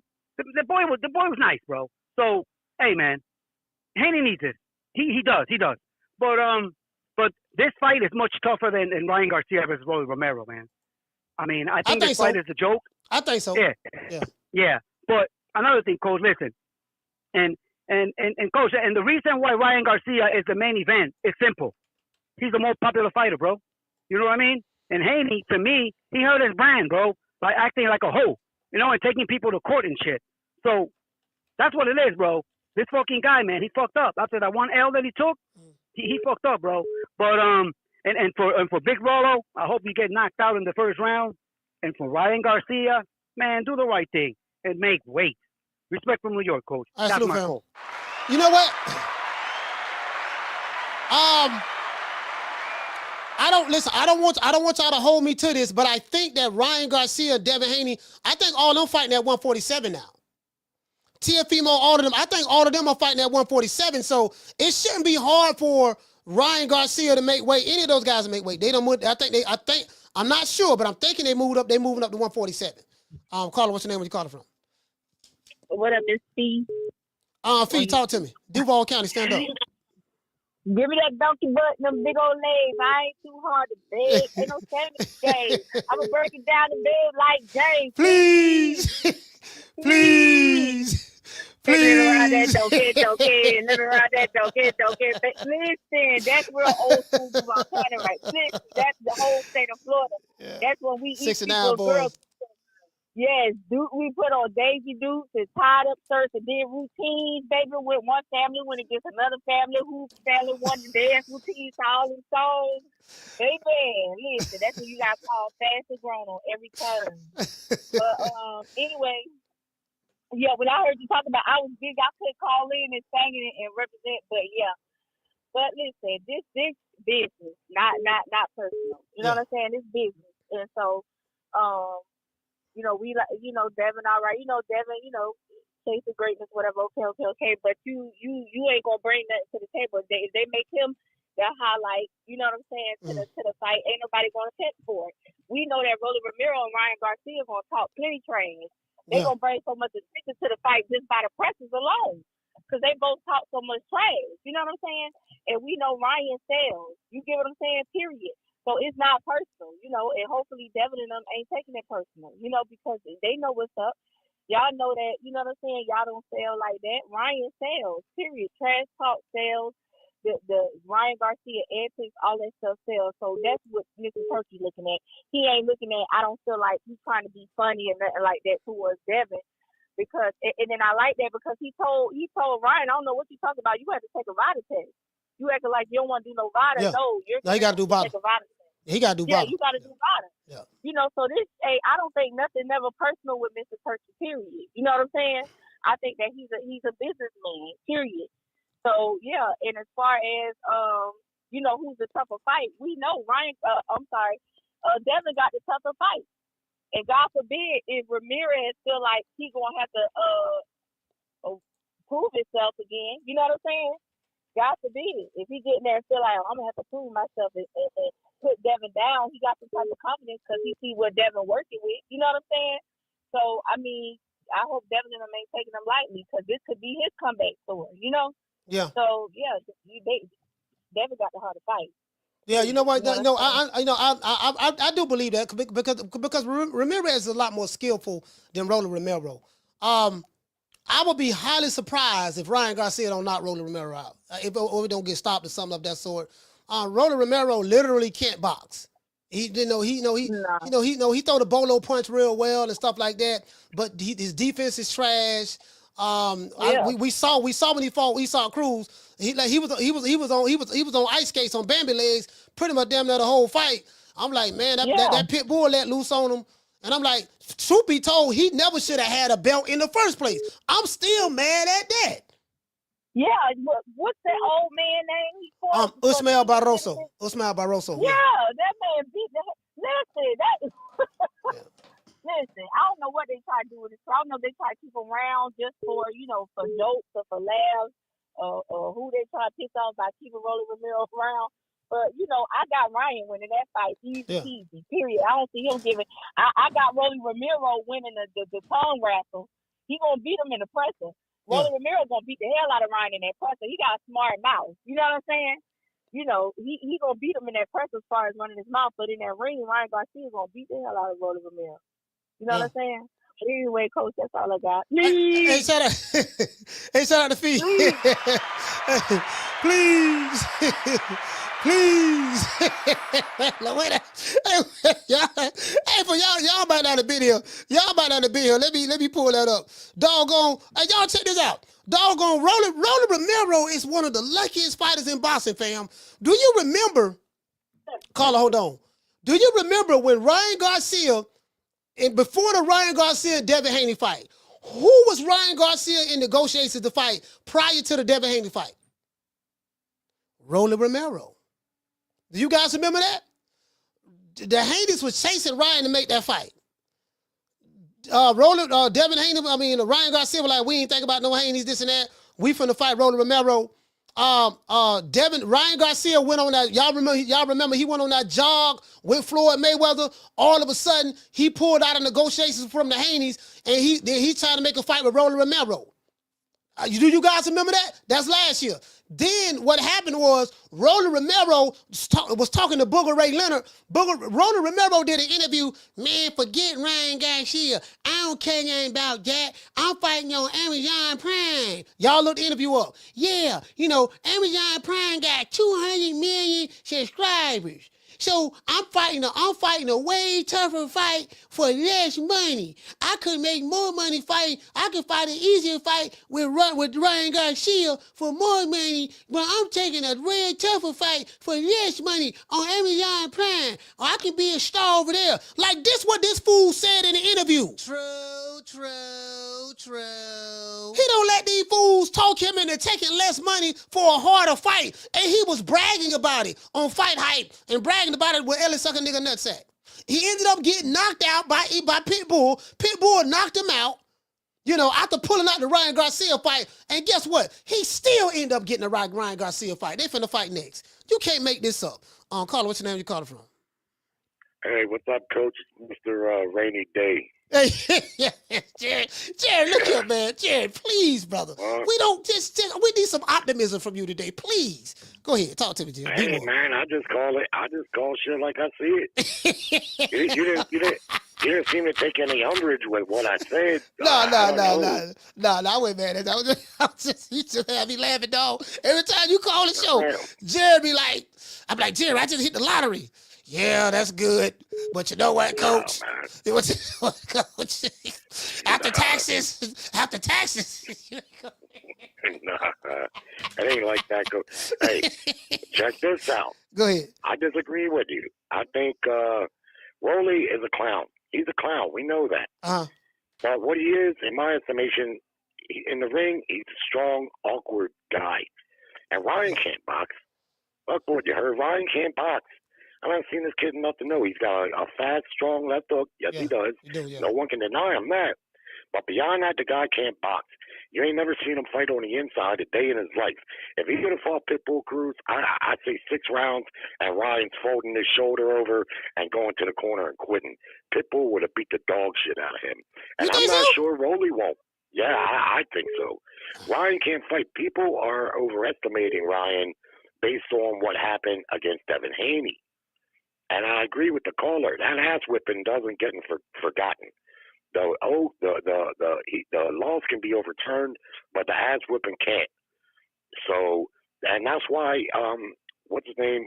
Ryan and Rolly are our main event. That's easy. They both fought Tank in big pay-per-views.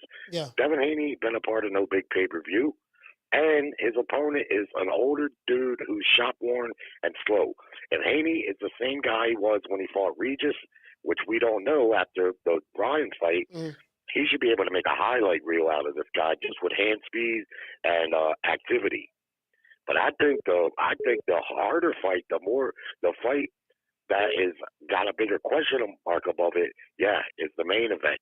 I don't like, Ryan, if he doesn't land that left hook, Rolly, like I said, he reminds me, he's a modern-day Ricardo Mayorga, minus the smoking.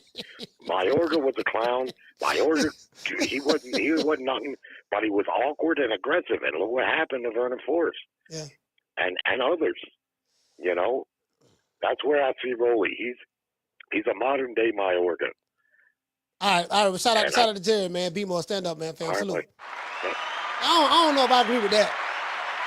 I don't know if I agree with that. Mayorga was a way better fighter than Rolly Romero. And but this is the thing, like Ryan Garcia can box, dog. He can fight, fam. Like, I disagree with that. Caller, hold on. Ryan Garcia, like, this man got 1 million amateur fights. Like, he can box. He can box. If he got a good jab when he uses it. He relies on his left hook a lot, but he got a nice right cross. He gauges the distance, and he does gauge the distance pretty well. When he's locked in, and he quick as all outdoors. He has those switch muscles, So I don't know. And Rolly Romero can't box like for real, literally. His base is too wide. If you look at Rolly Romero, his base is too wide. He has his legs too spread too far apart, so his base is too wide. And he haven't dropped his hands down, and he always trying to go in the angle to throw the bolo punch. He loved throwing bolo punches. His jab, he kind of like pushes with his jab. He doesn't have a snapping jab. So it's going to be very, very easy for him to get time and to keep his chin out there. So I just think that fight tailor-made for Ryan Garcia, to be honest. I disagree with Jerry on that. I'm a salute fam. Caller, what's your name? Where you calling from? Martin from Oakland. Martin from Old Town. Talk to me, brother. Yeah, Coach. I think Jose Ramirez is the perfect opponent for Devin Haney because, he's looked horrible lately. After the Josh Taylor fight, it's been all downhill. He had a layup with Jose Pedraza, but who doesn't beat him? And then he fights, Ramses Barthélemy. And Barthélemy, it looked like every single punch he hit him with was hurting him. Yeah. And Barthélemy ain't no powder puncher. He got like 15 knockouts in 30-some fights. But every single punch, every jab, everything, I was like, damn, this fool, he basically, knocking years of life out this man. He put it on him. And then he looked like shit when he fought, Arnold Barboza. You got a bunch of people in the chats talking about, Devin to knock him out, this and that. And we both know Devin ain't got no power, but here's the cold part. Neither one of them got a knockout since 2019. Yeah. So I think this is about as even a fight as you can make for Devin to make this comeback because he's not in really no legit danger, to be knocked out. Mm-hmm. And then, Jose Ramirez, despite what you may think, he ain't but 32 years old, but he an old 32, Coach. He's an old 32. He look washed. He reminds me. You remember when Oscar fought Stevie 2-pound Forbes right before he fought Pacquiao? And Stevie small as fuck and put hands on Oscar. Oscar came out that fight lumped up. Yeah. That's the kind of vibes I get from Jose Ramirez right now. I think he's gonna go in there, get socked up, look horrible, make Dev look good, and then that's gonna set up, the rematch perfectly. I don't. You know what? I don't. To be honest with you, because this is Martin. This is the play, fam. The play is the Devin Haney Ryan Garcia fight. That's the play. So they have to match make both of these guys. They got to match make both of these guys very carefully because they don't need no upsets to happen. We don't need Rolly Romero upsetting the apple cart and beating Ryan Garcia, and we don't need Jose messing up the apple cart or beating doggone Devin Haney. So I think you know what I mean. I honestly think that both guys are going to win. I think that's what they're going to do. Almost definitely, because if you think about it, if Dev comes out of this fight looking good, we're gonna forget, or most people are gonna forget all about what happened against Ryan, and it's just gonna look like, oh, that was the PEDs that did that. This the same old Devin Haney. You know what I mean? It's gonna wipe the slate clean, and it's gonna do good numbers. All right. Well, listen, man. Shout out to Mark, man. Old Town, stand up. Shout out to Old Town, man. Yeah, see, we can't mess up the apple cart. The play, y'all remember the play is Devin Haney and Ryan Garcia, so we can't mess up the apple cart. You know what? Now that I think about it, I don't know, man. I got to see what I don't know, man. I'm just sitting back. Again, I don't think highly of Rolly Romero. So bro, like I don't see quite a few of this guy's fights. He can't box, fam. Base too wide, bolo punches. Y'all remember y'all remember the little broomstick he was standing in front of, and he was doing the head drills, the like defensive drills, moving his head and all that stuff there. Don't have his hands up, like bro, like they had the broom in front of him, and I'm like, fam, like this dude is terrible, bro. I don't see nothing in my mind that tell me that Ryan Garcia is gonna lose to Rolly Romero. I just don't see it, bro. I don't see it at all. Caller, what's your name? Where you calling from? What's up, Coach? It's M1 for the BX. M1, talk to me, brother. Yo, Coach, this is a good fight for both of those guys. You know what I'm saying? And Rolly's a fucking bum. He ain't never gonna beat Ryan. But this bum is taking you know what I'm saying?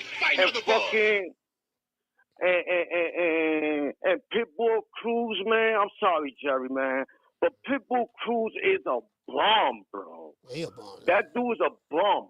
Yo, Freddie Roach's janitor beat him, and they gave it to Cruz, man. If y'all see that fight where Freddie Roach fighter, this kid that came into the gym like a few months before that, and he got him ready for Efe Cruz. To me, he beat Efe Cruz, bro. That dude's a bum, bro. Him and Rolly, like, they on the same level, bro, to me. But this is definitely a good fight for both of those guys, so they can make, you know what I'm saying? So they can make the rematch. I think they both safe in those fights. You know what I'm saying? And it's a good thing, you know what I'm saying? That way Devin could get back to his ship, and fight, man. You know what I'm saying? That's what I want to see, them fight, because, you know what I'm saying? I'm having fun with this Riyadh and all this Turkey, Alex Cheeks fights, bro. I'm having fun as a boxing fan. Man, listen. I don't know when I'm going to leave this earth, but I know I'm seeing some good-ass fights, man, Coach. Yeah, so, man. I'm happy, man. I'm happy with boxing's going. This what the money at. You got Ryan and them and stuff like that, and I just want to see the fight. So this where it's at. And both of those guys are moving up to 147. So 147 might fixing to be back hot again, because we got Boots up there at 147.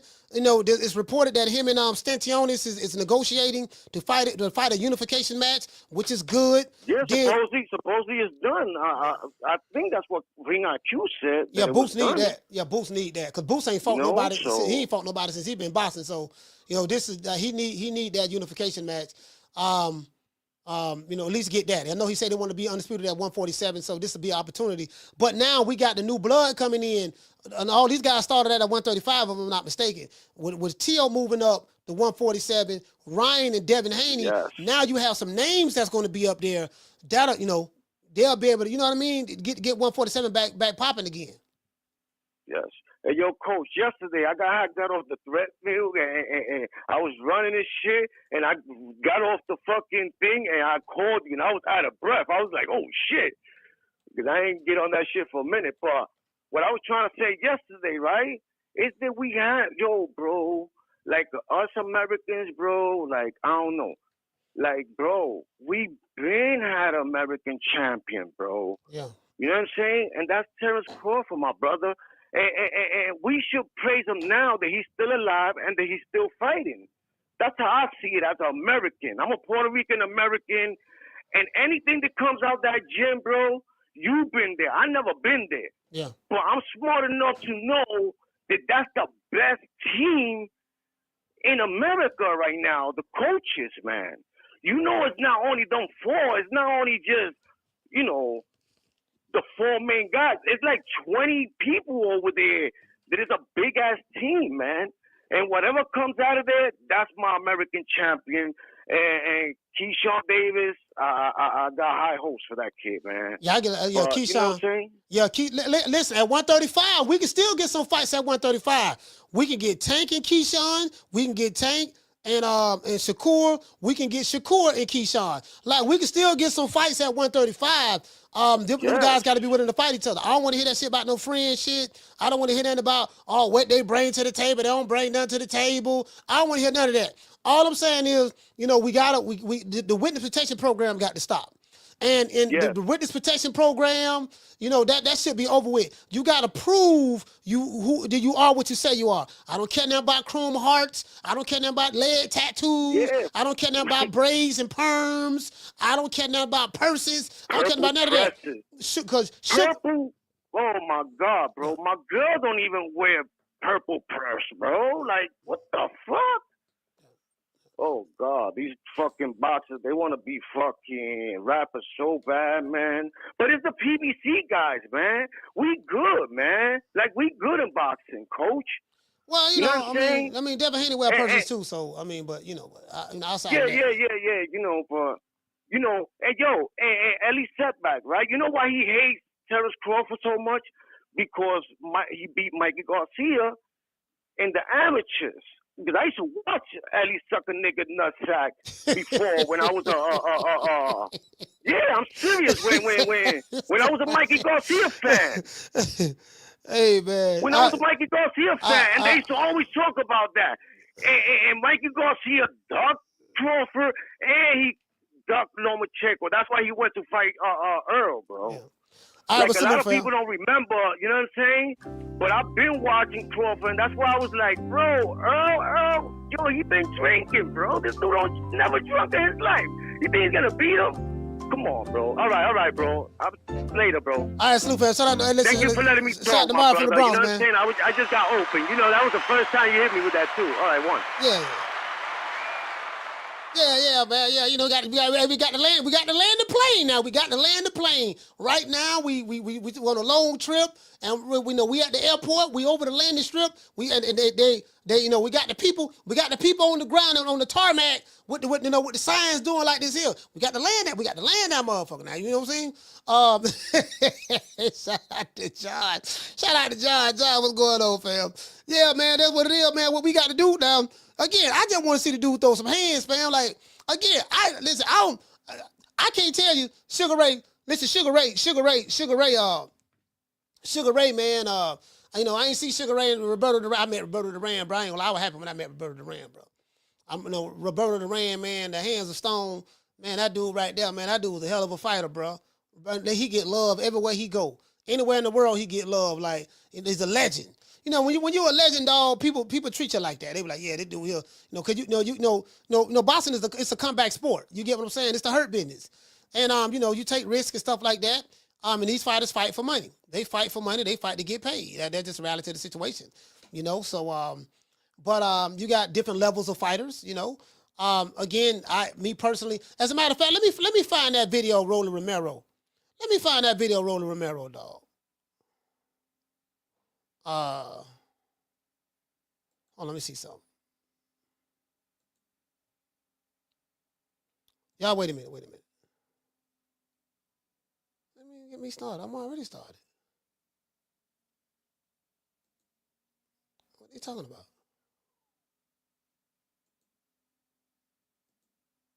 All right, cool. Let me go ahead and get this shit out of the way. I don't know what the fuck this is right here. Anyway, y'all were looking at what? What are you talking about? I'm sitting there looking at something else. I got something pulled up. Let me pull up this video. What is video with this crayon-eating motherfucker? Is it on Instagram? It might be on IG. Let me see if it's on IG. This man right here, man. Bro, I don't listen again. I do not know what Jerry seeing, dog, on roller. I don't see it, dog. I don't see it. Maybe it's something I'm overlooking. Let me see. Maybe it's something I'm overlooking. I doubt it, but I don't know. Shit. Roller with crayon eating, Fugatti, driving, coloring book, coloring. What is it? What is Rolly? What is his doggone Rolliness? That's his name. Oh, Rolliness. Yeah, I don't see it, dog. 343,000 followers. Damn. Let me see what's up. This shit trash, fam. Bro, like Ryan Garcia, Ryan Garcia gonna have a field day with this boy. Yeah, he gonna have a field day with this boy, man. Like literally. Where is that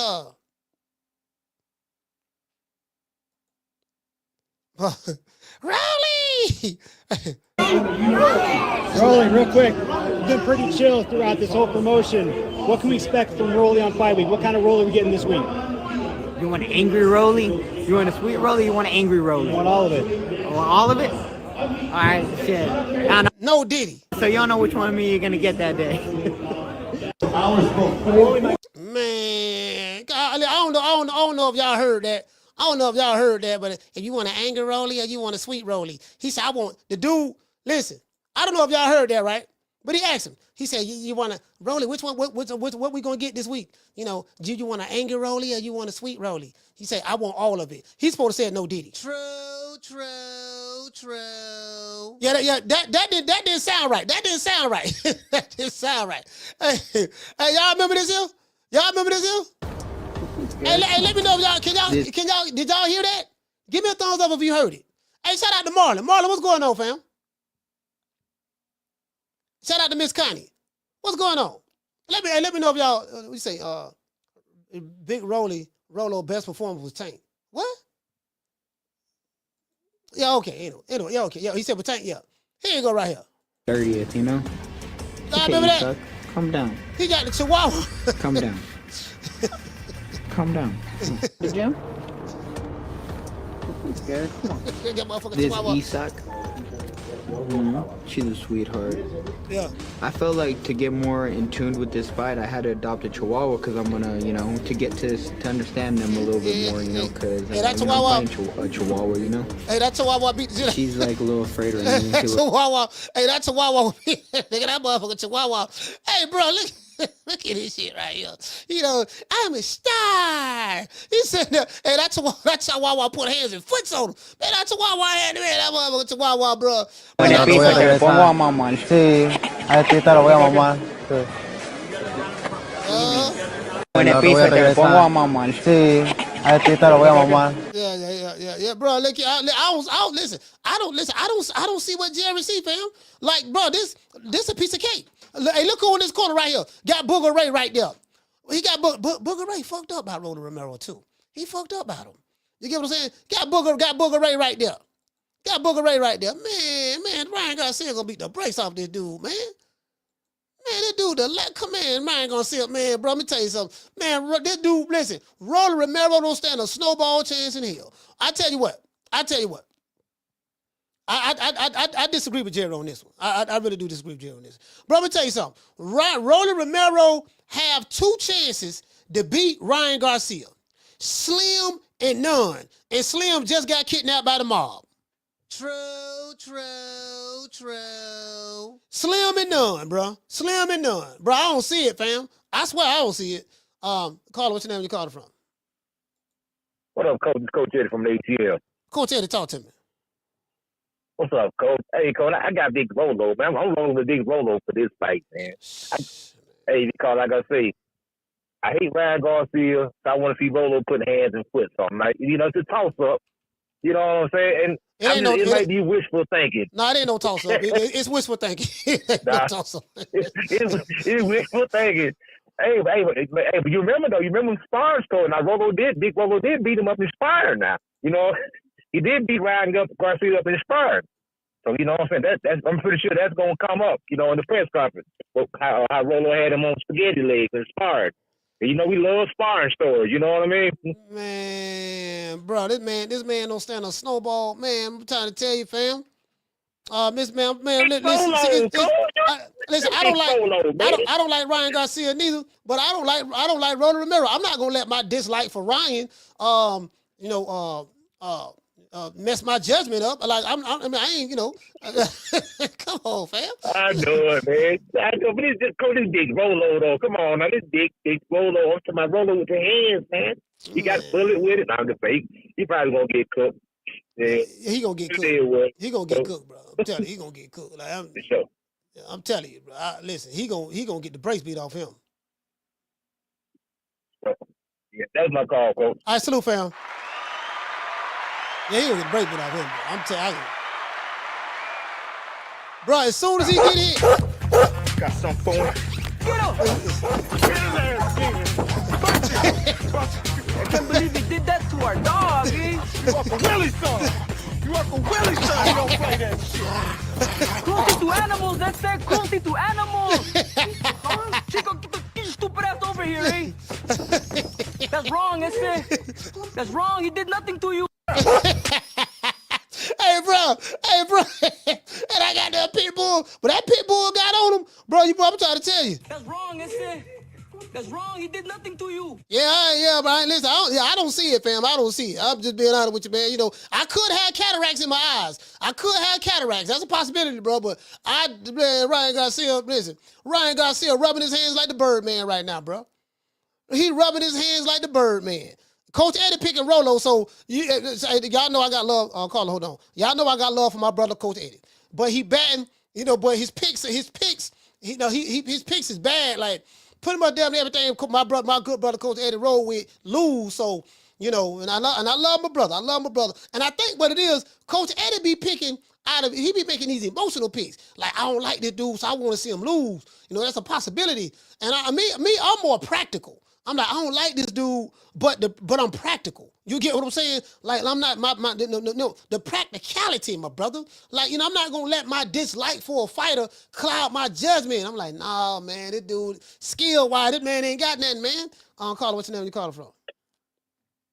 What's up, Coach? It's Derek from Florida. Derek, talk to me, brother. I ain't gonna lie, Coach. Ryan trash for me because he beat Devin Haney for Coach. When he fought Devin, he was tired. His timing was off balance. The only thing that changed the fight was Devin did caught with the left hook and he hurt him. That changed the whole fight. But basically, Ryan looked at trash his last fight. So, to be honest with you, Coach, I don't even think he got good defense either. I wouldn't be surprised Roll hit him with some shit, like some lucky ass shit, and probably hurt his ass. So, see, that's I can see it's 50-50. See, that's the problem. 50-50. That's the problem right there, y'all. See, See, you looking at the lucky punch. Ryan looked good in that fight, though. No, he didn't look good. But he didn't train. He didn't train.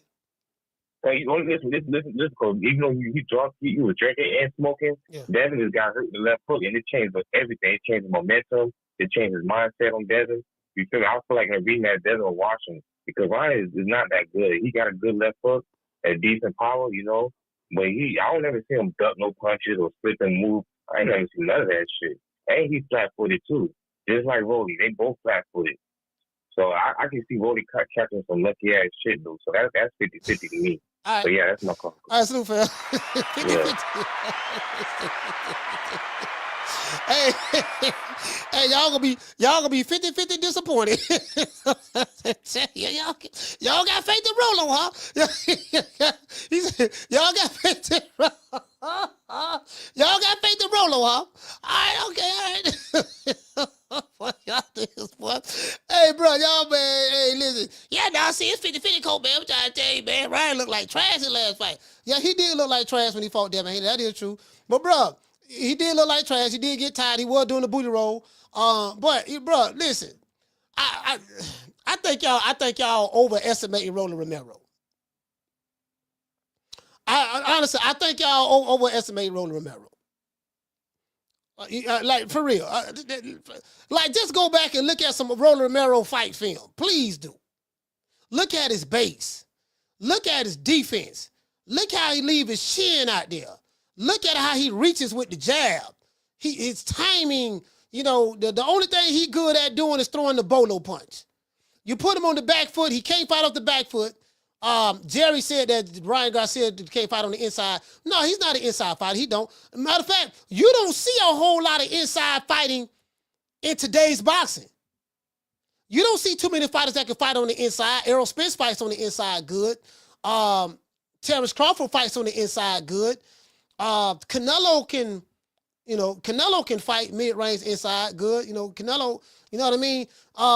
You don't find Bam fights on the inside damn good. Real good. Tank can fight on the inside, but you don't see too many fighters fighting on the inside in today's boxing. That's, you know, then you ain't got no Mike McCallums. We ain't got no James Tonys. You know, we don't have no Bernard Hopkins. We don't have a Pernell Whitaker. You don't ain't got too many Julio Cesar Chavez. You don't have too much inside fighting in boxing today. I'm just being honest with you. You get what I'm saying? Schoolo say, Coach, you talk about Diego Pacheco and Steve Nelson today? No, yeah, I talked about it earlier, but we're gonna do a show on that because they fighting Saturday. You get what I'm saying? So yeah, you don't see too many inside fight. You know, like the style of boxing has changed in today's time. Like for real. You get what I'm saying? Hey, Robbie say, begging to see Rolly land the punch. Bro, listen, check this out. This how you know not to bet on Rolly. When you lucky punch, throw it out the window. It reminds me of what people said about Deontay Wilder. All he got to do is land that right hand. And I'm like, fam, give me a boxing argument for why. Okay, I'll give you a boxing argument for why Ryan Garcia can win this fight. I said, give me a boxing argument for why Deontay Wilder gonna win. He gonna beat Tyson Fury, or he gonna beat Joseph Parker, or he gonna beat Zhang Zhang. All he got to do is land that right hand, bro. Like you gotta give me something more than that. What about his footwork? What about his base? What about his feints? How does he set the jab up? You know what is trap counter game like? Is he good at slipping shots? You know what I mean? Is he good at slipping shots? How is he going to set the right hand up? What other things that he's going to have to do in order to land that right hand? Give me some diversity in his offense and defense. What about, what type of, tell me what he has. Hand-eye coordination. Reflexes. Does he get his head off the line? Is he good at stepping around the weak side? Bro, when your argument is all he got to do land the right hand, or he may land a lucky punch, that tell you everything you need to know right there. I don't know, he might land a lucky punch. You get what I'm saying? No, man, like Ryan Garcia flat-footed, but he has a good jab. He has a good jab when he works it. Speed and timing is everything. His speed and timing is everything. He got a mean right cross too. And he do have a good left foot to the body. You get what I'm saying? I just don't see it, fam. Now, defensively, Ryan Garcia don't have the best defense in the world, but bro, he's levels above Rolly Romero. Levels above Rolly. Carla, what's your name? Where you calling from? Coach, it's Jerron, calling from New York. Jerron from New York, talk to me. Rolly got a chance, Coach, in his ass. He got a chance, all right. Yeah, this gonna look like the professional against the amateur, is all he could say. This right here probably gonna be. This might be more devastating knockout than Tank knockout. When Tank knocked him out. Yeah, I just. Yeah. Rolly throw them wide ass punches, man. Yeah, he do. He got a puncher's chance. That's it. Yeah. Once he feel that left hook, because he already been stopped twice. He might be finished. Period. You know what I'm saying? He might be finished. Might be done deal for him. It's gonna be real ugly. This fight, I give it let's see. I give him maybe 5 rounds. This fight should be over with, Coach. 5. And you know what else? What's my dude name over in the UK that's gonna fight Efe Ajagba? Oh, Martin Bakole. He gonna beat the brakes off Efe. Bakole. Yo, that to me, you know, I don't know if he's gonna beat the brakes off of him, but to me, the really, if those guys was more known, that should be the main event. Cause I think that's a better fight. Martin Bakole is on Martin Bakole and Efe Ajagba fight on that card. That's a heavyweight fight, and you know the heavyweight division, all you need is one good punch. One punch, that's it. So that's a dangerous fight for both fighters. Hey, that's who Big Baby should have fought first, and then fought on Cole. So you talking about Jared Anderson? Yeah. He should have fought Efe Ajagba first? He should have fought him first. Yeah, Efe Ajagba would have slept him. I think Efe Ajagba would have slept. Yeah, man, that dude, man, listen. Jared Anderson ain't that, you know. I don't want to defecate on him, but bro, he's not what they bro. Like his defense, he needs defense. He lacks defense, fam. That's his problem. No, I'm gonna tell you what's wrong with a lot of these fighters. So I'm gonna give them the recipe right now. Stop training with your dad, these amateur coaches. You gotta go get these old school coaches, man. It's gonna teach you something. The tricks and the trade, the boxing, man. Because in my eyes, I might see one, maybe two, maybe these fighters is nothing like the fighters in the 80s, man. None of them. Let's just be honest. None of them. They couldn't even beat the B fighters that was in the 70s and 80s. Let's be honest. Yeah, I mean, I'm not even comparing these fighters of today's time to the 80s. You know, I'm keeping them right here where they at right now. Boxing has changed, you know, from a skill set standpoint, style standpoint, from a mentality standpoint.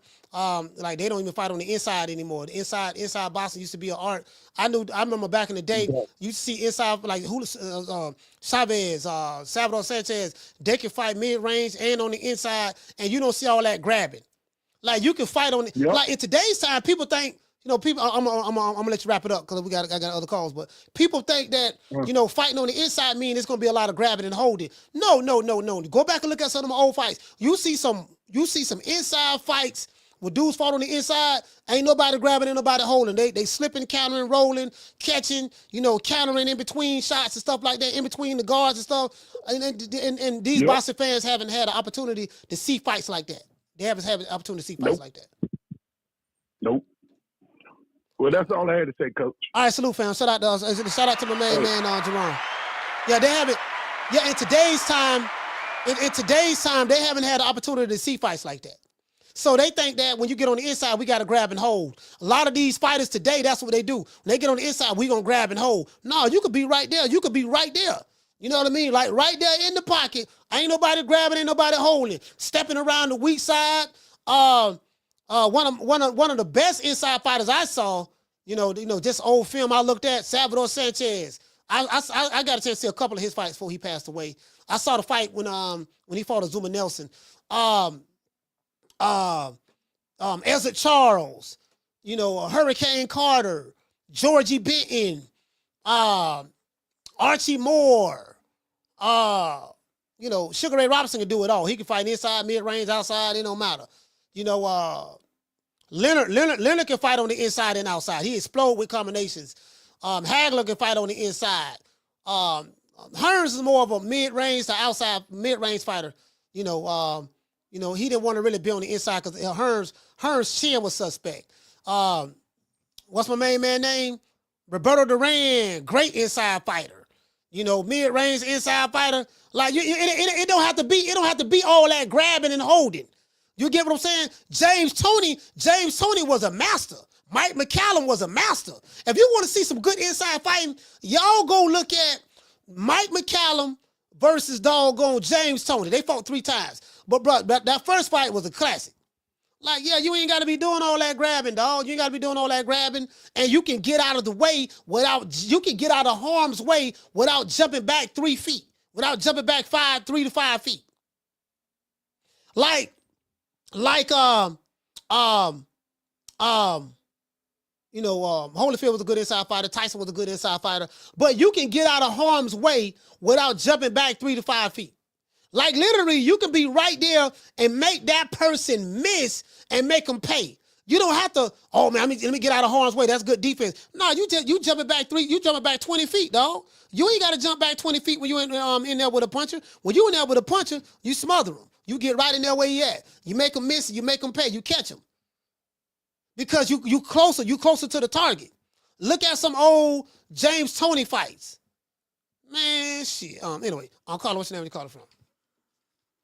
It's the boy Round One, man. But hey, man, why is everyone thinking Rolly's gonna probably have like a better chance than Devin? Or I feel like, people are saying like, Devin should be fighting Rolly. I feel the same way. You feel the same way.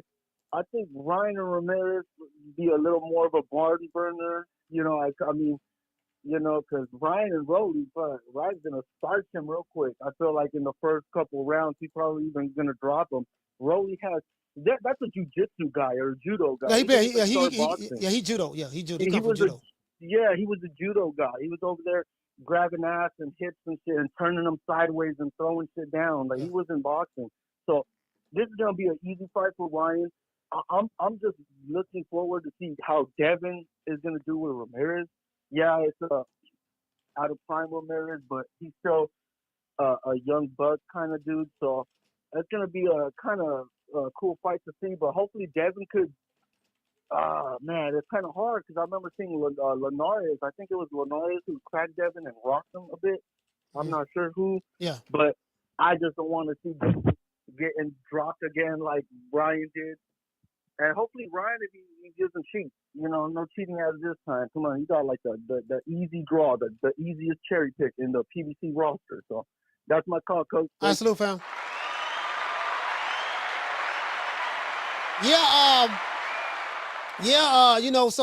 Man, like, bro, you could, like, again, the skills ain't, the skills for today's boxers is not there. Not there. Like, you see the skills with Terrence Crawford. You see the skills with Canelo. You see the skills with Bam.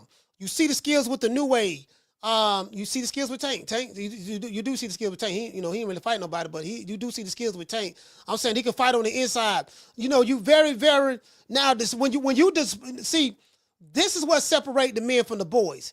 When you can display your skills against high-level competition.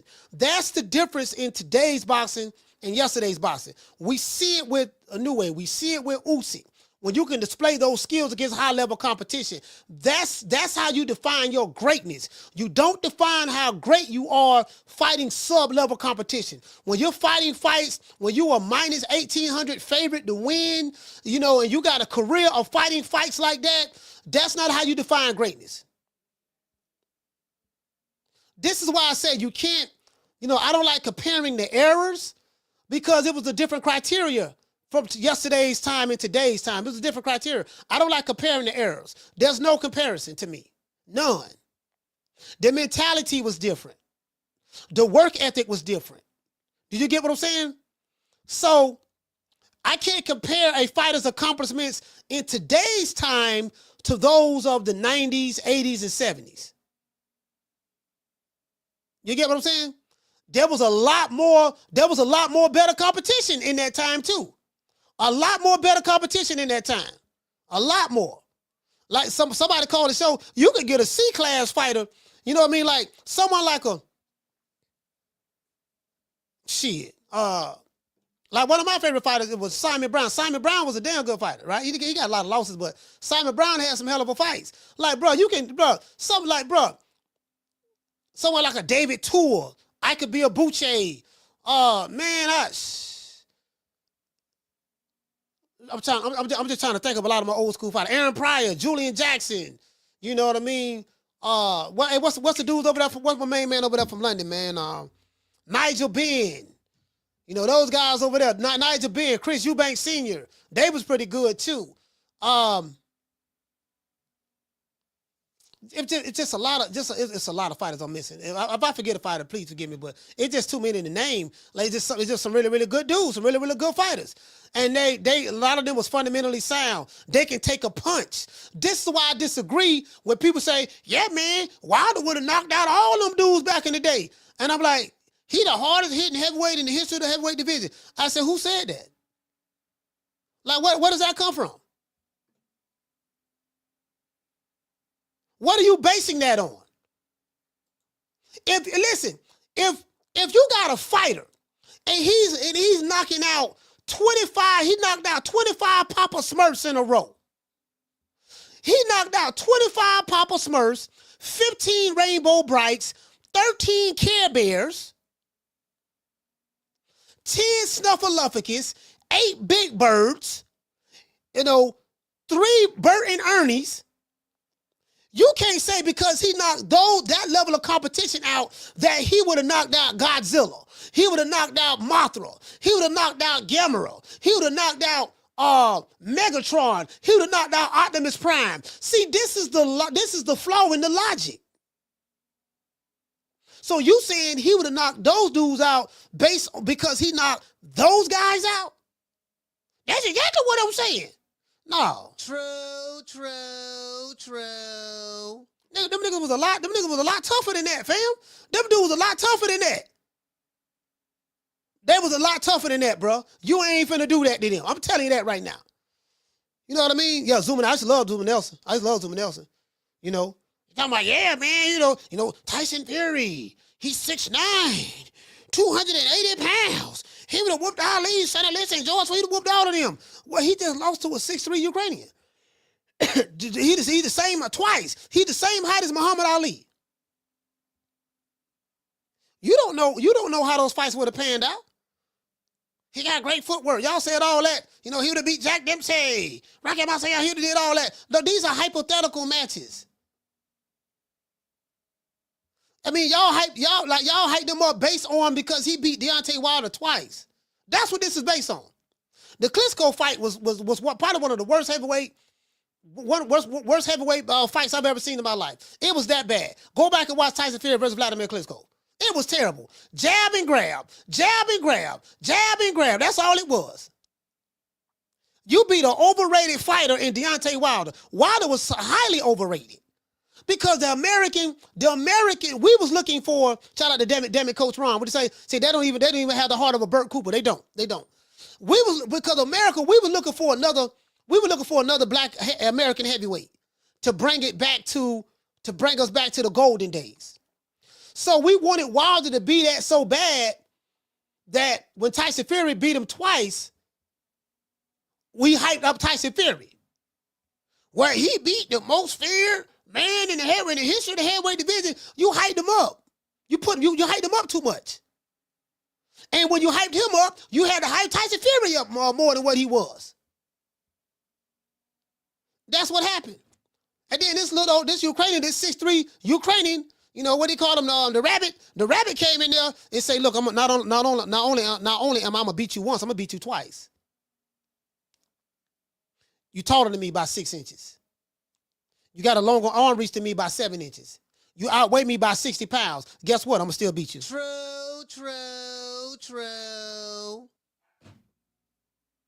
Yeah, we can run it back. Yeah, we gonna run it right back. We gonna run it right back. You get what I'm saying? So, like, that's the mentality of the fighters. Like, that's an old school mentality that Usyk has. That's the mentality that's lacking in boxing today with some of your favorite American fighters. They don't have that mentality is gone. What you say? Sean from the Heights. What'd you say? Yeah, bro, it was Lyles, Ernie Shaver, but it was a lot of them, bro. It was a lot of them. It's a lot of them, fam. Like, it's that. Shout out to my sister Lisa. Lisa, this is why I don't like to compare the eras. Check this out. Now we had a situation. Check this out. Rolly Romero posted this. No Vaseline, May 2025, King Rye. Man, I got Ryan Garcia beating it. Man, come, bro. I don't like neither one of these fighters, But I'm just being honest with you. Ryan Garcia gonna beat the brakes off this boy. If you think Ryan Garcia don't have, he's not that skilled, you definitely can't think Rolly Romero is much more skilled than Ryan Garcia. On a scale of 1 to 10, 10 being the highest. If you say Ryan Garcia is a 5, Rolly Romero got to be a 1. True. Literally. If you, shout out to my sister Lisa, you say Jerry Quarry. Yeah, absolutely. Regardless of what. Again, these are two fighters I don't like. But if you think Ryan Garcia ain't all that, a scale of 1 to 10, you say, well, Ryan Garcia, he's just an average fighter. He's just a 5. Then what do you rate Rolly Romero? What do you rate Crayon-eating Rolly Romero? I'm just asking for a friend. You get what I'm saying? I'm just asking for a friend. Like, y'all must ain't seen this dude, Rolly Romero. Like again, Rolly Romero claim to fame was getting knocked out by Tank Davis. That was his claim to fame. Ellie sucker nigga nutsack, when he interviewed Big Rolo, I'm the one calling him Big Rolo. Big Rolo came from me. That's where that came from. I'm gonna let you guys know something. For those who may be new here, I'm the type of guy, I'm from Tampa, right? Tampa, we put the jumper cables on the motherfucker. That's what we do. Like, we'd have a nigga jumping out the window in Tampa. I was known for putting the jumper cables on somebody. I would put the jumper cables on you is hyping you up, getting you emotionally invested in the words that I'm saying, and you go to start believing that shit, and then you jump out the window, and then when you jump out the window, you come to the realization that you was never that I hyped you up to be. So, in order to, I was making mockery of Rolly Romero. I just say, Big Rolo throwing bolos. I used to say that, man, I don't know, but Rolly Romero, he might beat Tank. I used to always joke and say that. That came from me over here, right? So my cousin was like, my cousin betted $100 on Rolly Romero to beat Tank. And he called me. I said, damn, he called me. He's like, man, cuz, I lost $100. I said, you lost $100? How you lost $100? I betted on Rolly Romero, man. I said, why you betting on Rolly? Man, he said, I was listening to your show, man. You were saying Big Rolo throwing bolos, and you were saying Rolly ran that haymaker. He can catch Tank and all that stuff there. I said, cuz, I was just playing with you, cuz. I was just joking. You can't be taking the shit I be saying serious. True. You get what I'm saying? You can't be taking what I, cuz, I was just, did you jump out the window like that? Listen, he was listening to me. He was listening to me so much that he really thought that, listen, check this out. My cousin is a Tank fan too. But he was trying to come up. My cousin a Tank fan. He was under the impression. Hey, shout out to Crystal. True. Shout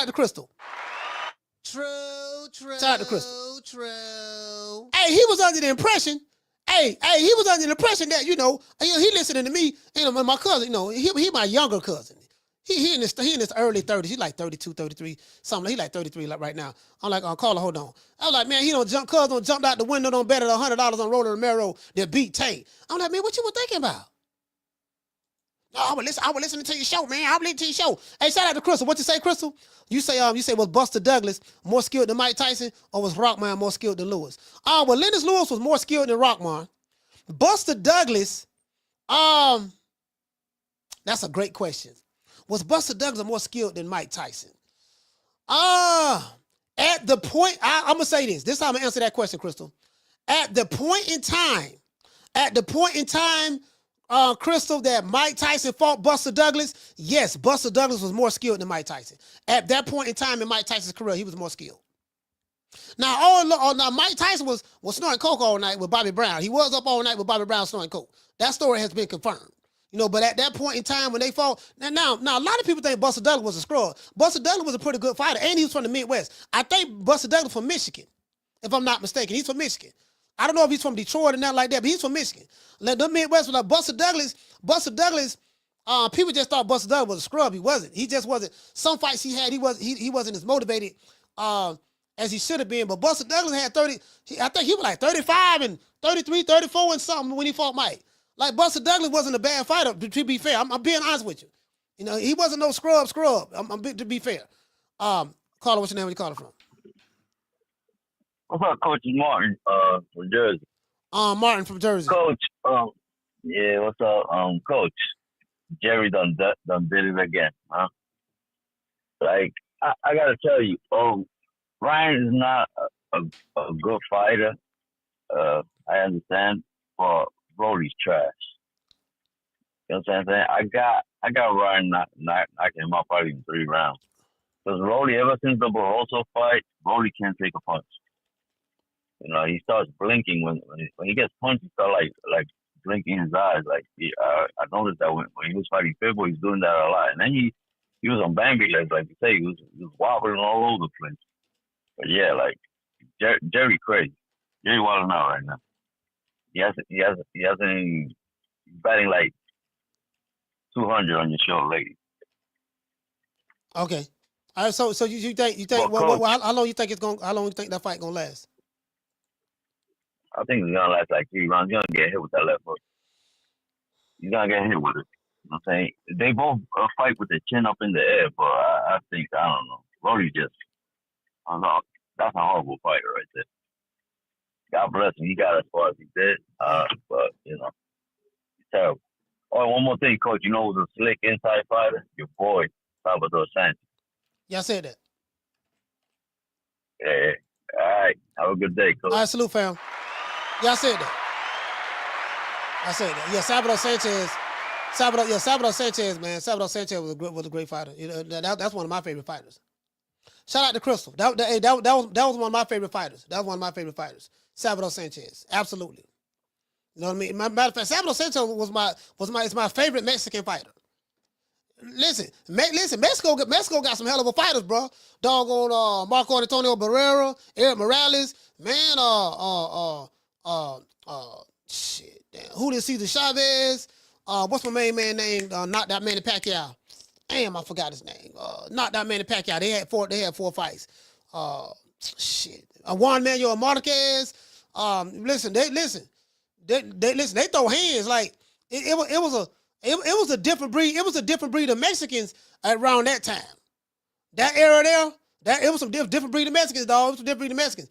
Like, you know, some of these Mexican fighters that's coming out of Mexico now, they're a little bit more watered down. They're a little bit more watered down than, you know, than them dudes that I just named. It was a bunch of them out of Mexico. Them dudes, they did have some Mexican tomato cans, but pretty much everywhere got tomato cans. You know, like every black fighter ain't no great fighter. It's some black tomato cans. You know, every white fighter ain't no great fighter. There's some white tomato cans. There's tomato cans everywhere. But, you know, they just had a different mentality. Them motherfuckers threw hands. Like when I look at Canelo, listen, Canelo actually comes from 2 different eras because Canelo fought the Floyd Mayweathers. The old guys. He fought the Floyd Mayweather. He fought the Miguel Cottos. He fought the Shane Mosleys. Lower about 50 years old, you know, in Cuban years, but he fought. But then the new era, he fought Jaime Munguia. He fought Edgar Berlanga. He fought Caleb Plant. Do you get what I'm saying? So, I'm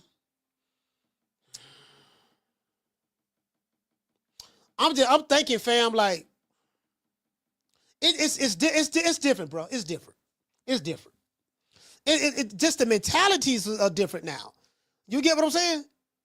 The mentalities are different now. You know, them old Puerto Rican. I mean, listen, I'm gonna tell you, dude, a Puerto Rican fighter I love. That doggone Tito Trinidad. That doggone Tito Trinidad. Tito was the real deal. Had a mean left hook. He throw that left hook to the body. And he'll come and he'll have a double left hook. He'll go to the body and come up to the head with it. Tito had a mean left hook. He had a good right cross. People don't talk about the right cross. Good jab. His legs was lively. Now he was kind of chinny. He did get knocked down. He was chinny. He did get knocked down. But guess what? When he got back up, but it's a wrap. True. You get what I'm saying? No, he was chinny. You know, you can time him good, but bro, let me tell you something. Tito was a dog. That was my favorite Puerto Rican fighter. Tito Trinidad. Like for real. Caller, what's your name? You calling from? Coach, it's me again. I guess I don't know. I got to call back to clarify. I don't know if people listen, you included. I never picked Rolly Romero to win the fight. I'm quick to admit Rolly's a clown. Just like I said, he's garbage. No question. What my point was, and still is, strong, aggressive fighters are not easy to deal with. Now, I gave you the example of Mayorga, but here's a couple more. Mayweather, hardest fight he says he had in his career was against Emmanuel Augustus. Yeah. You compare Mayweather's skill level to Augustus, it's no comparison. But what was Augustus? He was a strong, aggressive guy. He gave Mayweather fits, busted his nose, and was beating his ass for most of that fight. Marcos Maidana, a self-confessed street fighter. Bad punch delivery, bad balance. Everything about him was bad from a skill perspective. Probably Mayweather's second hardest fight, and I thought the first fight Mayweather lost to Maidana. The point is this. What I said, that's the fight to me that has the question mark. Yeah, Ryan should be expected to win. We also got to factor in, we don't know what Ryan Garcia has been doing this last year. We'd be foolish to think he's been living clean and training. Man, that guy, it's hard to say what he's been doing. Man, that fight, Emmanuel Augustus, man, was a defensive wizard. You know, he had great footwork, great balance, very orthodox. Rolly Romero is nowhere near the skill set that Emmanuel Augustus had. Emmanuel Augustus had, I think, 11 losses when he fought Mayweather. Yeah, he wasn't a wizard at anything. The only thing he was a wizard at is he was awkward. Just more awkward than even Rolly. He was awkward. Awkward, aggressive fighters had to be dealt with. We talk about styles and fights and styles making fights and what people mean by that. Just because a guy doesn't have skill doesn't mean he's going to be easy. And I'm not talking specifically about Rolly. I'm talking about any fighter. If they're strong and they're aggressive, you got to be able to deal with that. I haven't seen enough defensive skills from Ryan to think that he could deal with that. Also, Ryan ain't got shit for a jab. He should. He looks like he should. He's got long arms and he's got good height, but a jab ain't about shit. You ain't never seen him out jabbing nobody or out boxing anybody. He relies on catching you with that left hook. And that, like I said the first call, you can't deny him that. That's a super hook. That's a super weapon to have. But beyond that, I don't see much weaponry there. And yeah, Rolly's a clown. But when you get walloped upside your head, your brain doesn't know if that punch came from a clown, a street fighter, or who it came from, and that's my only point. Have you seen Rolly Romero's latest fights? Did you see when he fought Jose Ramirez? You saw that fight? No, but I did see the Pitbull Cruz fight. I've seen Rolly 4 or 5 times. I'm not making no case for Rolly other than he's a strong guy and he's awkward. And I done seen enough boxing to know that combination right there can be difficult for even the best boxers. And the examples I gave you illustrate that. Yeah, but to me, Jerry, those examples are like Emmanuel Augustus had 11 fights when he fought Floyd, but who did he lose to? You got to look at the level of competition that he was fighting at that time as well. There's nothing. Rolly Romero is strong. He throws a good bolo punch, but outside of the bolo punch, what does he have? Does he have a jab? No. Is he chinny? Yes, he's definitely chinny. We see that. What does he look like defensively? Rolly Romero really don't have no defense. He feints. He does have a good feint.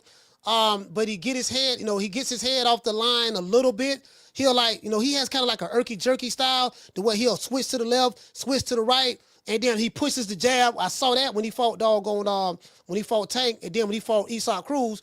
But as soon as he got hit, he got chinny. A lot of people say Devin Haney's chinny, but Rolly Romero is definitely chinny.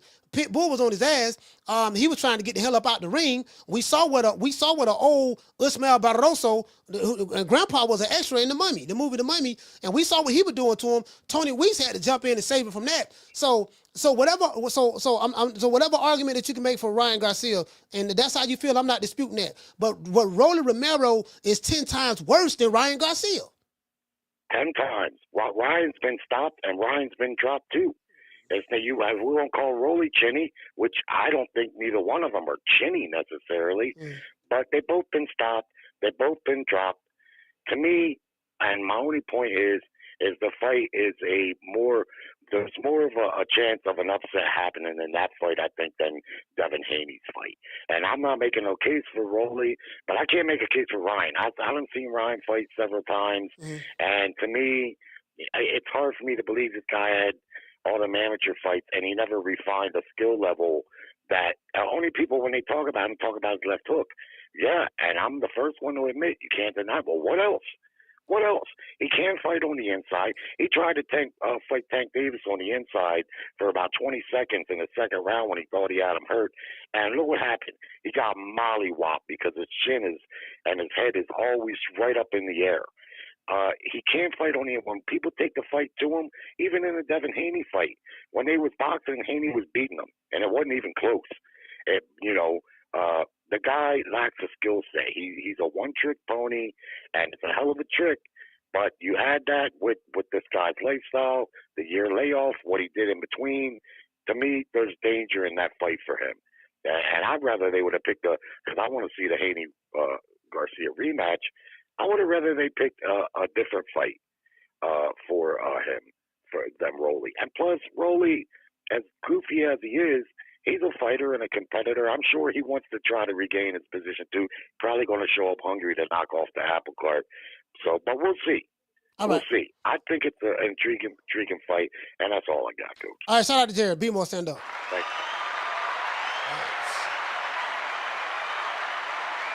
I mean, both of them got beat by Tank. Both of them got beat by Tank. Ryan Garcia took the knee and quit after he got dropped, and Rolly Romero pretty much got knocked out. He did beat the count. He did get back on his feet, but the referee ended up waving it off.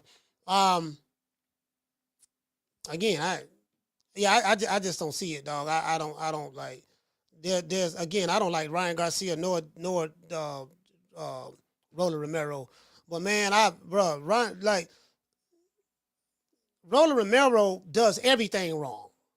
Like, that's not one thing I see that I can tell you that he does good. He got a bolo punch, but he telegraphs the bolo punch. So outside of that, his footwork trash. His chin, he's shinny. When he get hit, his eyes go to bucket. He go to bucking his eyeballs wide, trying to get it. Bruh, I saw what Grandpa was doing to him. Grandpa was, and I hear what people saying. When he fought Devin Haney was outboxing him. The only thing that saved Ryan Garcia, he dropped Devin Haney 3 times. But I have to tell you this here. Ryan Garcia and Devin Haney fought each other 6 times in the amateurs. That's 1, right? But 2, Ryan Garcia was able to beat Devin Haney without even training. There's no way that Devin Haney, who trained hard for this fight against Ryan Garcia.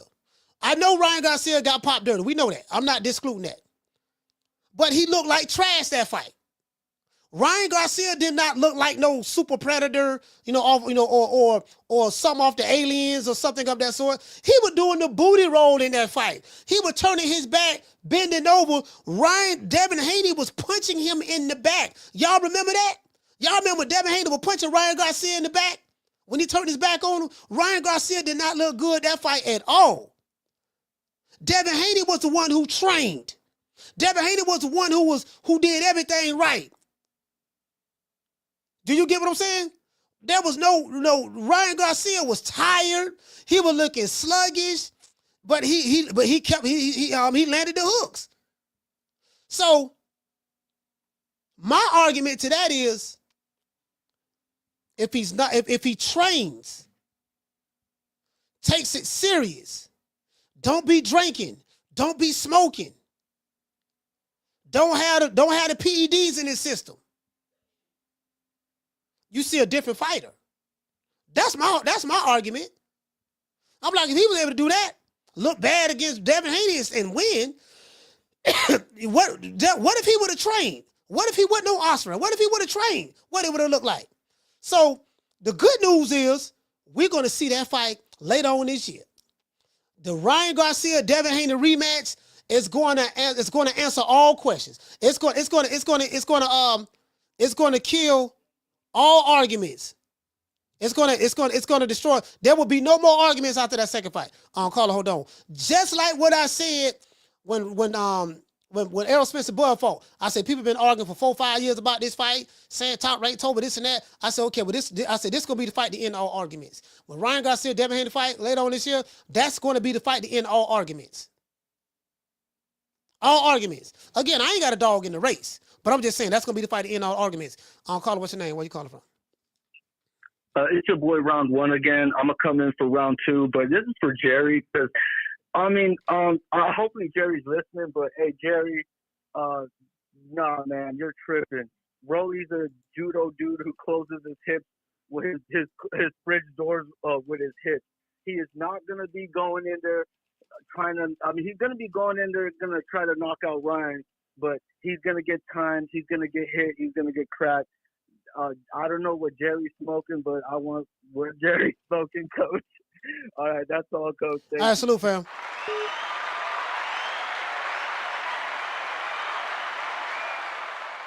Muktu said, come on, Coach. Ryan is the type to pee on the roof, tell you it's raining. That boy trained. That dude wasn't training, dog. Bro, let me tell you something. I know people over there, fam. I know people over there. You got, listen, listen, fam, I'm going to tell you something. Listen, Joe Goosen, I know people at Golden Boy, people who work over there. That dude wasn't training, fam. I mean, he ran every now and then, but he was really drinking. He was really smoking. He was doing that. The Haney's even said it. He was doing that, bro. Y'all, that dude really wasn't training like that for that fight. You saw the fight. He looked tired and everything, sluggish and everything. The rounds that Devin Haney did win. That dude wasn't training. That dude wasn't really training, bro. He didn't train like that. He didn't. Let's give everybody a round of applause. I mean, I get it. I get it. I know Devin Haney your guy. I get it. I know who your guy, but nah, man. Nah, he wasn't training. He wasn't really training, bro. I get it. You know what I mean? But nah, that dude wasn't training, fam. It's too many people were saying the same thing, bro. Bro, I probably talked about 7 or 8 different people. I'm talking about trainers, managers, matchmakers. All of them said the same thing, man. That dude, bro, that's why everybody was betting on Devin Haney to win. Everybody was betting on Devin Haney to win. Wasn't nobody really putting no money on Ryan Garcia?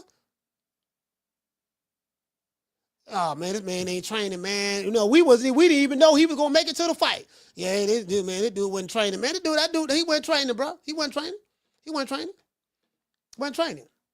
What you say, click, clack? He say Devin will beat Ryan in the second fight. I mean, we'll see. I mean, we'll see. We'll see what he do. Say he'll beat Ryan in the second fight. We'll see. You get what I'm saying? Again, I don't know. The Haney's want it. Now, I'm going to tell you something, though. I'm going to tell you something.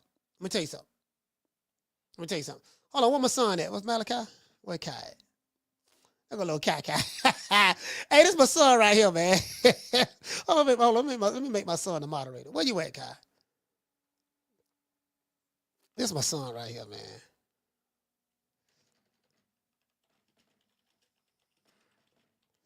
Yeah, that's my son. I gotta make my son the moderator. He 10, so I gotta make him a moderator. Man, where he at? I gotta find him. Kai, type something in the chat. Kai, so I can make you a moderator. Yeah, but you get what I'm saying? Yeah, you feel me? So I'm just like, yeah, we'll see. We'll see what the rematch gonna look like. Rolly Romero's coming off being knocked out by Efe Cruz. We'll see what it look like when he get hit with a hard punch. Skills wise, I can't tell you anything that Rolly Romero does better than Ryan Garcia. I can't tell you skill out. He's big and he's strong. Yeah, well, he just fought a 5'2" Efe Cruz, and Efe Cruz beat the brakes off of him. Him being big and strong didn't help. Now, of course, styles do make fights. But bro, just stylistically, give me something outside of he big and strong. And there's nothing that I've seen that tells me that Devin Haney, Ryan Garcia and Rolly Romero are on the same skill level from a skill set standpoint. If Ryan Garcia is on the same skill level as a Rolly Romero, that bro, I mean, and I know what Devin Haney fans are gonna say. That's because of the oscillator. Man, that man was hitting that dude with the same punch, bro. The same punch. And he was hitting it with jabs too. You got to get your head off the line, bro. You got to get your head off the line. Got to get your head off the line. You know? I looked at Rolly Romero when he fought Jackson Marinez. Jackson Marinez got robbed. That was his first loss. Usman Barroso. When he fought Efe Cruz. He fought Tank. When he fought Tank, he was reaching with the backhand. He threw the same, like his ring IQ. Forget the physical intangibles. Rolly Romero lacks ring IQ. You can't forget that. He lacks the ring IQ. The man don't have ring IQ, bro. He's not, he doesn't understand, in football, they have situational, like he doesn't understand situational football. In boxing, he doesn't understand situational, he doesn't have situational awareness when he's in the ring. He lacks that situational awareness. Ryan Garcia don't like that. Rolly Romero lacks situational awareness. When it comes to ring IQ, guess what? Nobody said, Rolly Romero got good ring IQ. You don't want to know why people don't say that? Because he don't have no ring IQ. He's a sideshow at best.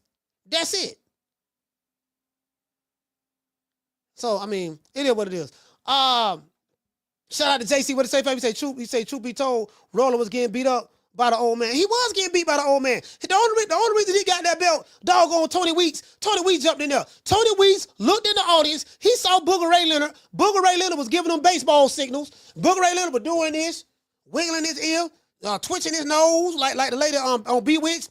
He was doing like that. Tony Weeks looked out there. He said, "Okay, that's the sign. That's the sign. I'm waiting on the right time to start the fight." And then when he got doggone Barroso in the corner, Rolly Romero threw like a 4-5 punch combination, hit the man on the shoulder.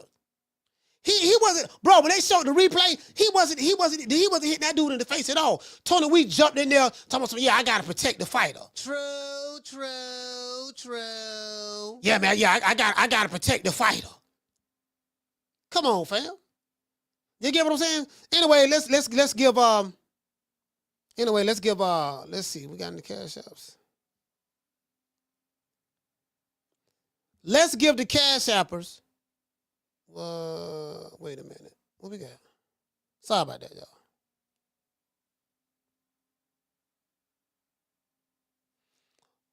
As a matter of fact, now let's get the super chatters. Let's get the super chatters a round of. Let's get the super chatters a shout out. We always got to get the super chatters a shout out.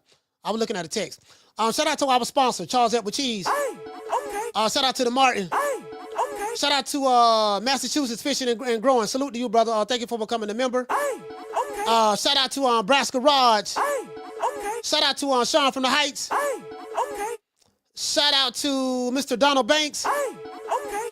Shout out to B. John. Salute, fam. Hey, okay. And shout out to Mr. Curtis Robinson for being a member for 14 months. Hey, okay.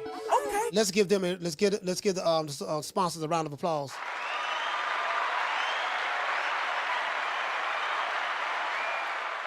Let's give a shout out to all of the members. Let's give a shout out to all of the members. We had over 200 members last time before I got demonetized. Let's see, can we get it back up? Let's give a shout out to our members, man. Let's give a shout out to my sister Lisa Bells. Hey, okay. Shout out to New Era Boxing. Hey, okay. Shout out to Tagger the Gigi. Hey, okay. Shout out to Jamie Vasquez. Hey, okay. Green Eyes P. Hey, okay. Shout out to The Natural. Hey, okay. B Moore's Finest, my brother Damian Bennett. Hey, okay. Shout out to Eric Grimey. Hey, okay. Mr. Juan Carlo. Hey, okay. Shout out to Kendall Price. Hey, okay. As a matter of fact, let's do this like this here. Let everybody see it. This is what we have so far. Shout out to Summer in November. Hey, okay. Shout out to Dr. Paul Evans. Hey, okay. Shout out to I Stay Low Key. Hey, okay. Retro Boxing and Documentaries. Hey, okay. Shout out to Braska Raj. Hey, okay. Shout out to Mr. Tony Okafor. Hey, okay. Mr. Damien, not Damien Bennett, I already got you. Shout out to Dr. Mario. Hey, okay. Shout out to DT Man Dantes. Hey, okay. Shout out to G5 from the Bronx. Hey, okay. Marta King Boxing. Hey, okay. Mr. Curtis Robinson. Hey, okay. Schoolo X-Man. Hey, okay. Shout out to Ficiana Fights. Hey, okay. Shout out to Jazz Funk. Hey, okay. Warlock Boxing. Hey, okay. Listen, man, shout out to Miss Black Panther. Hey, okay. Shout out to Mr. James T. Kelly. Hey, Jamal Johnson, Candy Slim, Sean from the Heights, Mr. Lemons. Shout out to Tough Glove Boxing. Shout out to Real Member, the one Mr. Ham, Swift 718, Mr. Tyrone Winston, and shout out to Flex BK. Let's give the members a warm round of applause. Yeah, man. Yeah, man, I'm gonna give everybody a shout out, man. Y'all know what time of TI is. Again, bro, again, again, this ain't no shade. These two fighters I don't like. I don't have a dog in the race. I do think Devin Haney is gonna have a harder fight. While I don't know if Devin Haney gonna knock out Jose Ramirez. I don't know if he's gonna do that, but Devin Haney haven't had a knockout since 1975, so he is the true definition of being pillow fisted. And he doesn't have a killer instinct. When he has a guy hurt like a Regis Prograis, he could have got him out of there. And I remember when I had Bill Haney on the show, Bill said, Bill, you had Devin Haney, you had Regis Prograis hurt on multiple occasions. He was dead on his feet a couple of times. Why you didn't tell Devin Haney to knock him out? He said, now Bill said, well, people said that that Dev couldn't box a southpaw and avoid the left hand for 12 rounds. So we opted not to knock him out. We decided to go 12 rounds to prove to everybody that we can go 12 rounds. I said, this nigga full of shit. True. You don't get paid overtime in boxing. If you got an opportunity to knock somebody out when they hurt, you get them out of there. That's what he said. You get what I'm saying? So, like, bro, come on, fam. Shout out to Muck too. Dropping that quarter upper. Bam, dub on your boy. Hey, Leroy. Super chat received. Playtime's over, boy. What to say, fam? You say I'm not an advocate for Big Rolo, but if the theory is correct about how trash Rolo is, does Ryan even need to train? My theory is he better train. Yeah, he should train. It doesn't matter how trash a fighter is. Everybody should train. If you are a professional fighter, you should train. That's what makes you a professional. You show professionalism by what you do in training camp in preparation for the fight. There's no such thing as being a professional and not training. Now there are guys who really didn't train for fights. Mike Tyson didn't train when he fought Buster Douglas. He got knocked out. He got the brakes beat off of him. Ryan Garcia didn't really train. He was drinking and smoking against Devin Haney, and he beat him. So sometimes it worked for you, sometimes it don't work for you. But that's what makes you a professional. What you do inside and outside of the ring. True.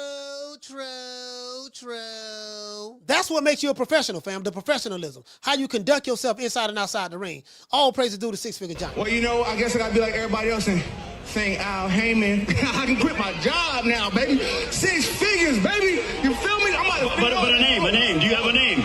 Oh, nah, I ain't got no name, Name them names, man. They know who they is. Name them names, please. The names need to be named. They know who they is. The Mexican monster. Yeah, you get what I'm saying? Like the professionalism. You feel me, fam? So it is what it is, man. Shout out to the Face of Boxing. Hey. Yeah. Oh, that look good.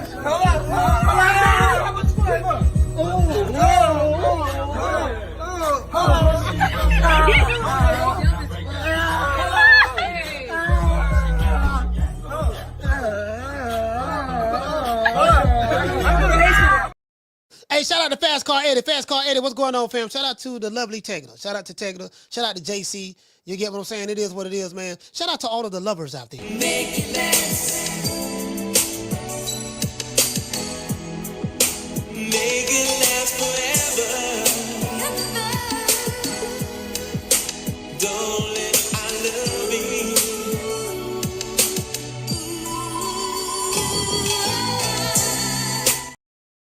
I just want to see these dudes throw hands. I don't want to hear nothing about no bullshit Superman stories. I don't want to hear nothing about nobody catching bullets with their teeth. I just want to see them throw hands. Who's badder than the Shogun? Bruce Leroy, that too.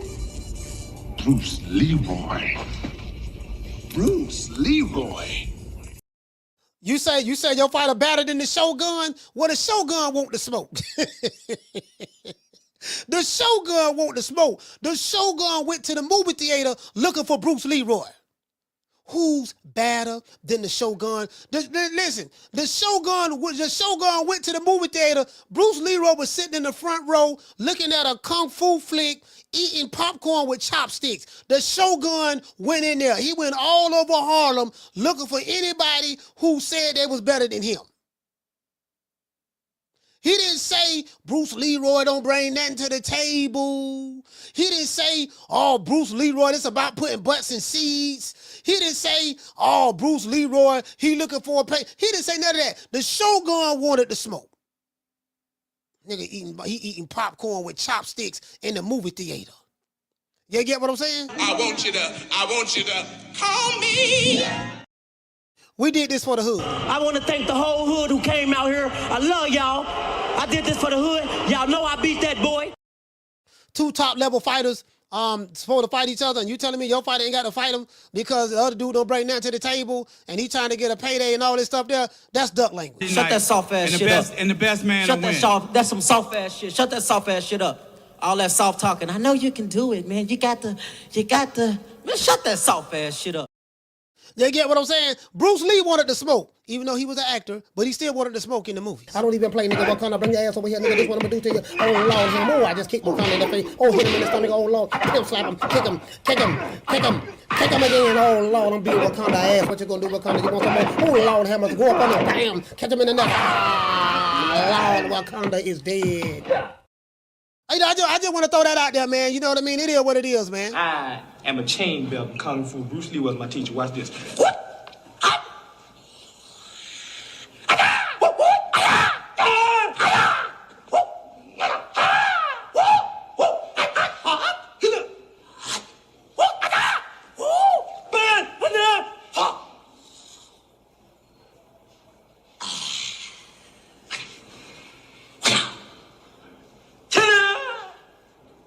Called the quarter blood technique. You do that, a quarter blood will drop out of a person's body. Yeah, see, we don't need to hear this right here, man. We the Charlo twins. We known for calling everybody out. Please call these people out. Listen, the whole world's looking at you. Call these people out, What's please. up? It's the Jamal the Hitman Charlo. Let's get it. Who want it? Name them names, man. They know who they is. Name them names, please. The names need to be named. They know who they is. The Mexican monster. Mexican monster. Hello. Hey, we don't need to hear this. I'm sorry? 160 is my weight division. I want to unify. I want to get Golovkin in the ring. I want to bring him to Houston. You know what I'm saying? I want to get Canelo out here to Houston. If they really to come down to 160, this is my weight division. Man ain't had a unification. The man ain't unified yet. Facts. You get what I'm saying? The man been boxing since 1972. How many times he unified? 0. I just got one thing to lay on you cats and now split. I am declaring war on anybody who sells drugs in our community. But Black Dynamite, I sell drugs to the community. Listen.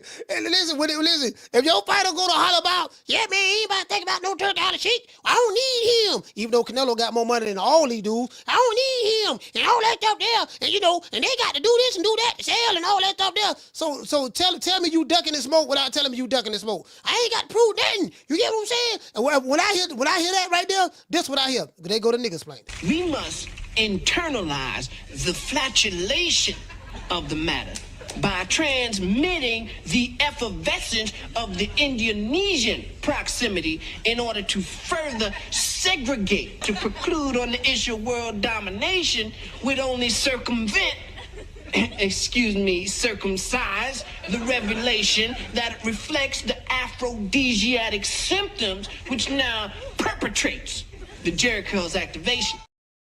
You know, I kind of miss fighters, even though I wasn't alive around this time, but I kind of miss fighters like Rocky Marciano. What about Rocky Marciano? Oh, there they go. There they go. Every time I start talking about boxing, a white man got to pull Rocky Marciano out their ass. That's the one. That's the one. Rocky Marciano. Rocky Marciano. Let me tell you something wonderful. Rocky Marciano was good, but compared to Joe Louis, Rocky Marciano ain't shit. He beat Joe Louis's ass. And that is true. Now, hey, shout out to Foodie. That is true. He did beat Joe Louis. He knocked Joe Louis out the ring too. He knocked him on, knocked him through the ropes. I was like, damn, he ain't have to do Joe Louis like that, fam. Now, I am the #1 contender. I'm tired of James the Poodle, Grim Reaper, whatever he want to call himself, ducking me. All right, I'm tired of man driving around town and 8 Rolls Royces. He ain't fought nobody. I'm still in a bro hand. Yeah, I come up in there. They used to pull up back in the day. I am ranked number 1. 1! That means I'm the best. But this bum been taking the easy matches, fighting other bums. You ain't here fighting talking about something, oh man, he won't pay. You ain't here fighting talking, oh man, he clout chasing, this and that. I ain't never heard Sugar Ray say that, dog. Ray Leonard or Robinson or Leonard.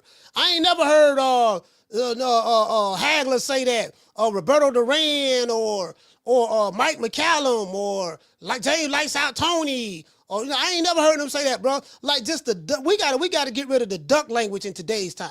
There's nothing that I can do. Sorry, I moved my camera. There's nothing that I can do other than just be patient, let these boys keep talking that smack, and me be who I am. Damn, phone number falling. I mean, my bad. Look. Hey, look, let me tell you something, Jamel Jamal Charlo, y'all better go over that Turk out of sheet, dog. Tell you, y'all better get paid. Y'all ain't been in the ring about over a year.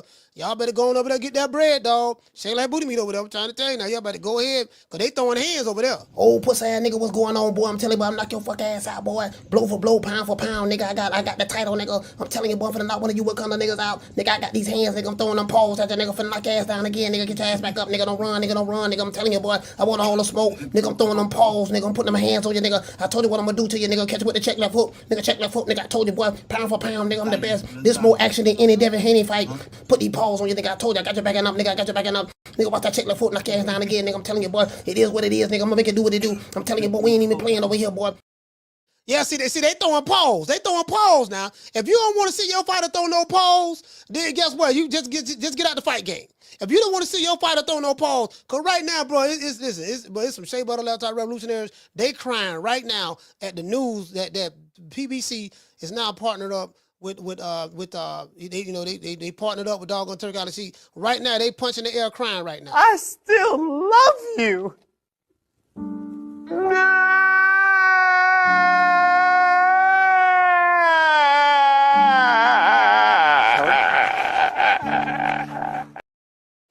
Yeah, right now, boy, they crying right now, boy. I'm talking about they gonna pull up. Hey, who was you, pimp? Hey, what the fuck? What the fuck? Motherfucker, hey, that nigga squeezing me, get that freak ass nigga up out me, bro. You hear my nigga say back the fuck up, dude? The good news is I can teach y'all how to make money with some smart investments. How in 36 months, of course, with one of my new investments, I would be making $300 million a month. But what investment is that?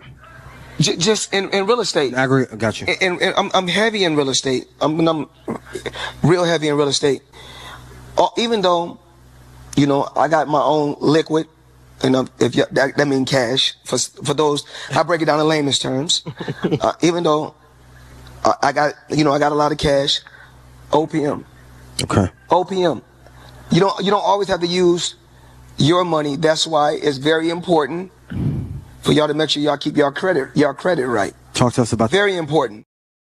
You get what I'm saying? Very important. Very important. And it's also very important to make sure that you can find you a good snow bunny. See your eyes shine, she's my snow bunny, please. In the winter lights, so she's my sweet Dr. Free. Talk to my nose, this love has got it so raw.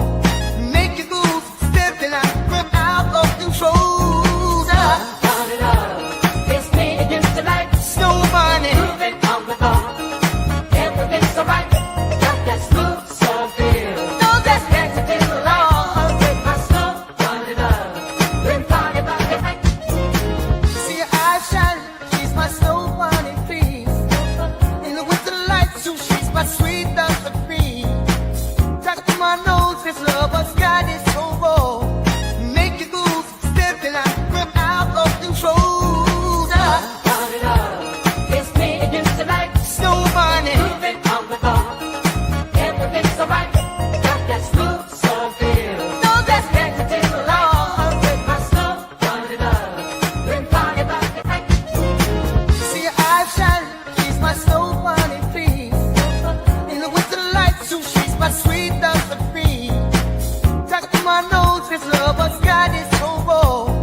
sources say if you know you're a brother, you get your snow bunny. That's a good investment.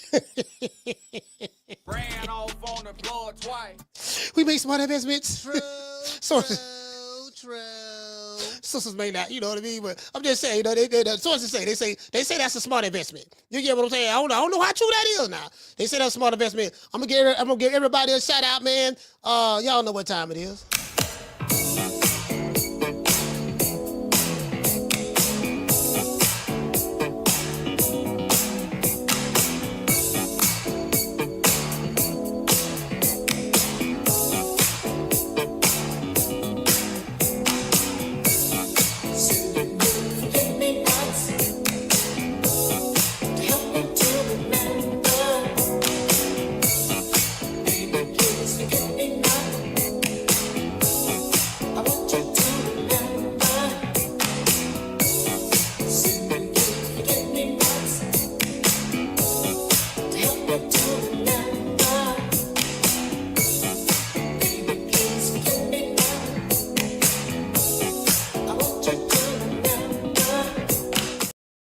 Hey, man.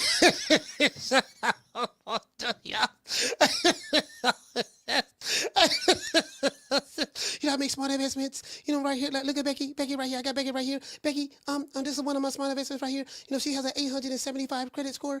Like I said before, and I have Susan right here, Susan. And I have a Katie. Katie, you know, she has a 875 credit score. She has an 850 credit score, and she has an 839 credit score. And with those three together, like I said before, I make smart investments. I believe in working smarter, not harder.